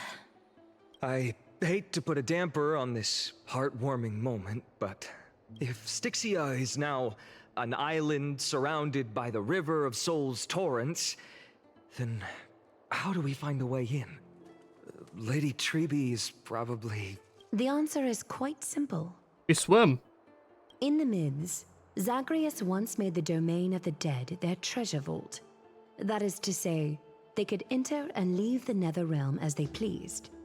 And if they could do that, then it follows that the demigod who inherited their divinity must be capable of the same. I'll see you at Memorial Palace at Action Hour tomorrow. Cypher shall be your guide to finding that ancient city. Ooh. The tumultuous day finally comes to an end. Everyone disperses, each lost in their own thoughts. That was a lot to take in, I'm not gonna lie. Nameless regulation. Several Severian tales of mystery within the myths, and a scholar seeks to answer a forbidden puzzle. The truth learned head to the book right now. Okay. How long isn't back yet? Nice. And my phone's dying. Give me a sec.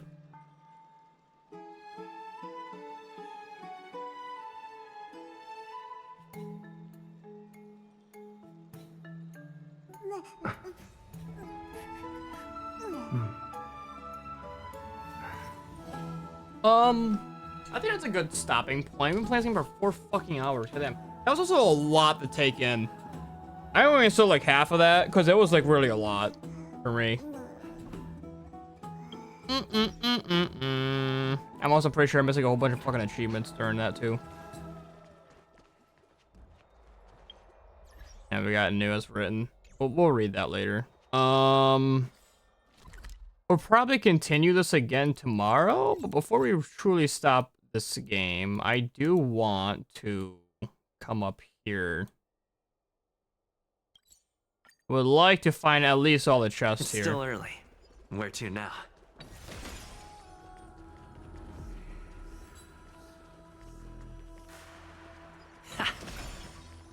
It definitely seems like I don't have the space anchors now because I wasn't myself when I went there. Ha.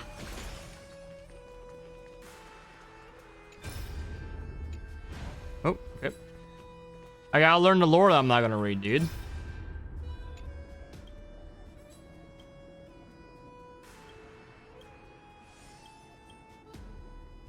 Lore's been read.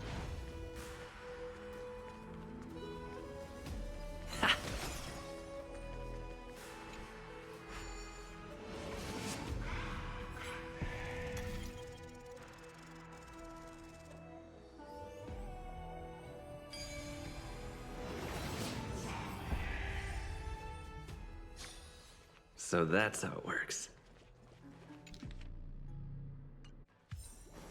Ha!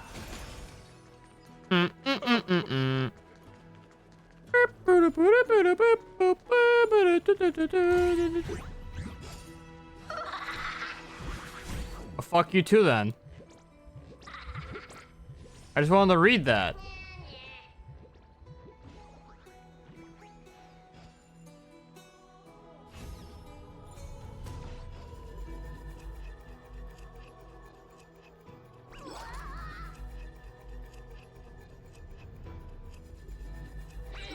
Give me back my fucking lore, bitch. God damn, you still on lore now? What the hell's wrong with you? Meow, meow. I'm a lore collector. It's beyond pale. Give my shit back, bitch.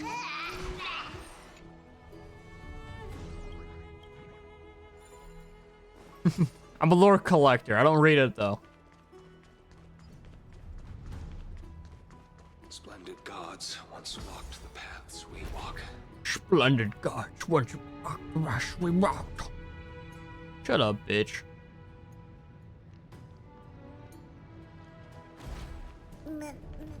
Alas, There's the Hand. all that's left of that warmth is a haze. To be immortalized.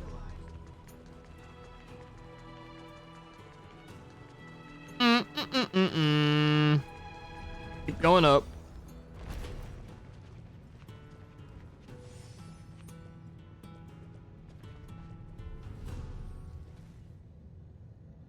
Or two.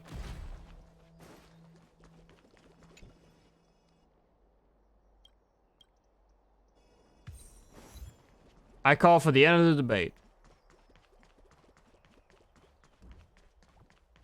How are we missing a chest still? Missing one chest and one spirit thief. I'm assuming that that spirit thief we're missing is also the last chest. I have a solution for this. Hang on.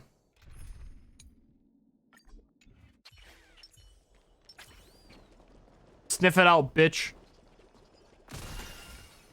Where is it? You little shit. Actually, wait. No, can't I just use Herda? She just tells me. She literally just fucking tells me where this shit is.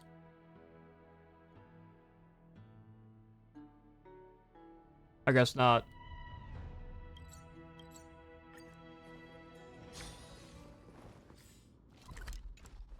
Oh, there's lore here. Wink.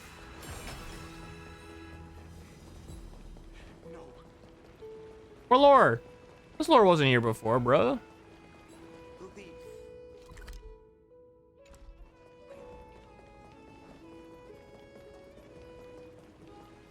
I can't convince them. I guess not. All right, never mind. There's number 4. Okay. The newly announced topic. A newly announced topic. We should cut down on our expenses.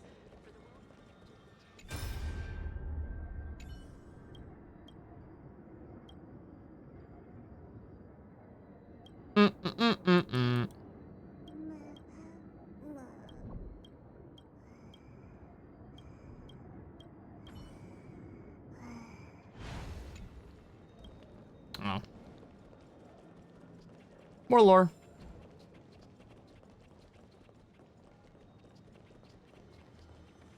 Can I go through here a little bit? Nope.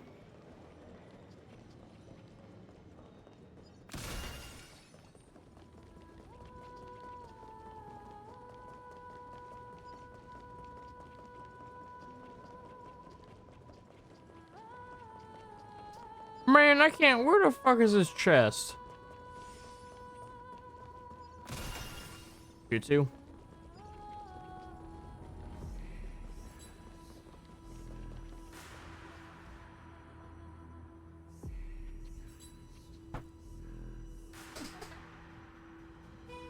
I'm good.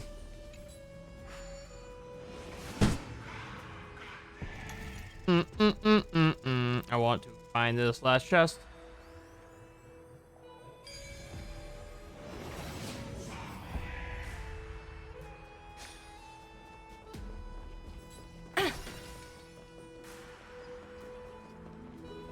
I want to find this last chest. Where art thou?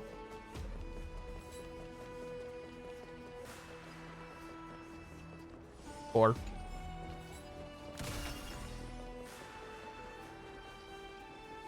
oh wait, I didn't realize no one of those things here, dude. Man. Many things are more complicated than they seem. Oops. Activate it. Oh. That was hell, man.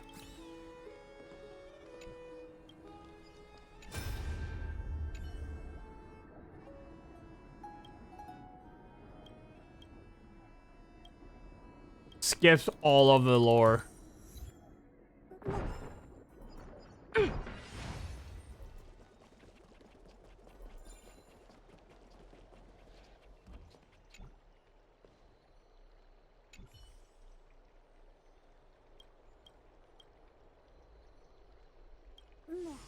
Oh, I found all of them. I didn't realize that. Cool.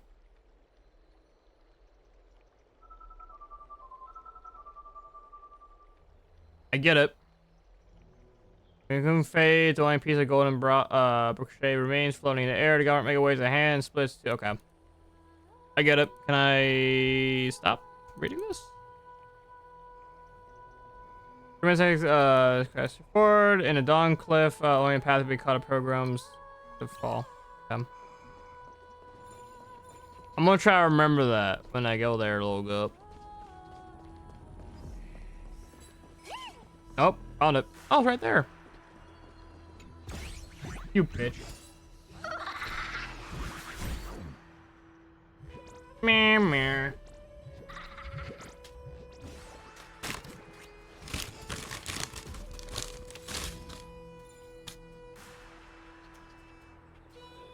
Alright, hang on, wait. I know we're probably going to be fighting this one. So, give me 1 second.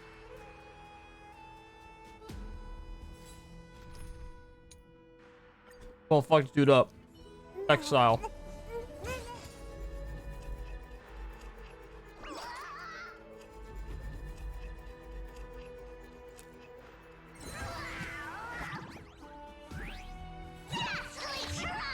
Yep. I'm gonna do the end.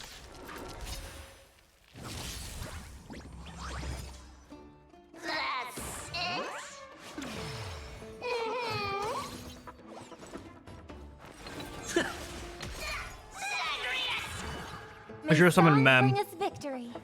Pull together. Resonate once more. Time to cleanse the filth. Wouldn't you agree? Tonight, the stars echo because of me. You know what I just realized? Please cherish the time before your soul withers. The last person I should be having on this team is Robin. Please, for the cast. Wilt here. I should not have Robin on this team. That foul stench, both body and mind, must be pure. The truth burns everything in this world. I'm immediately just making her worse. Merely fleeting.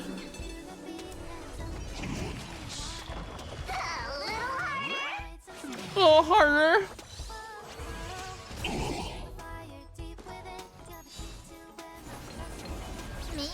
Die. Embrace new life, Pollux. Bruh.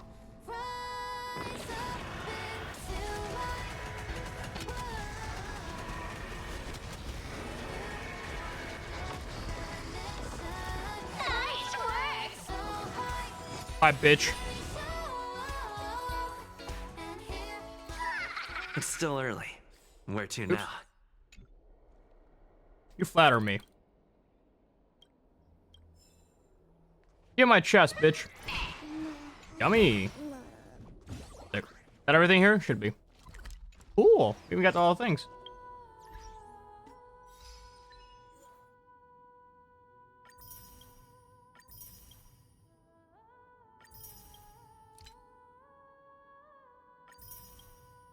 Sick, nasty. All right. I'm gonna end stream here. I might be back on later tonight. Might not. Not 100% sure. Good stream. 4 hours. We might be able to finish this tomorrow. Oh fuck. Yeah, I think tomorrow we'll probably finish this, or try to anyway. Oh no. I'll find out. Well, good shit today. I love you guys all. Kisses.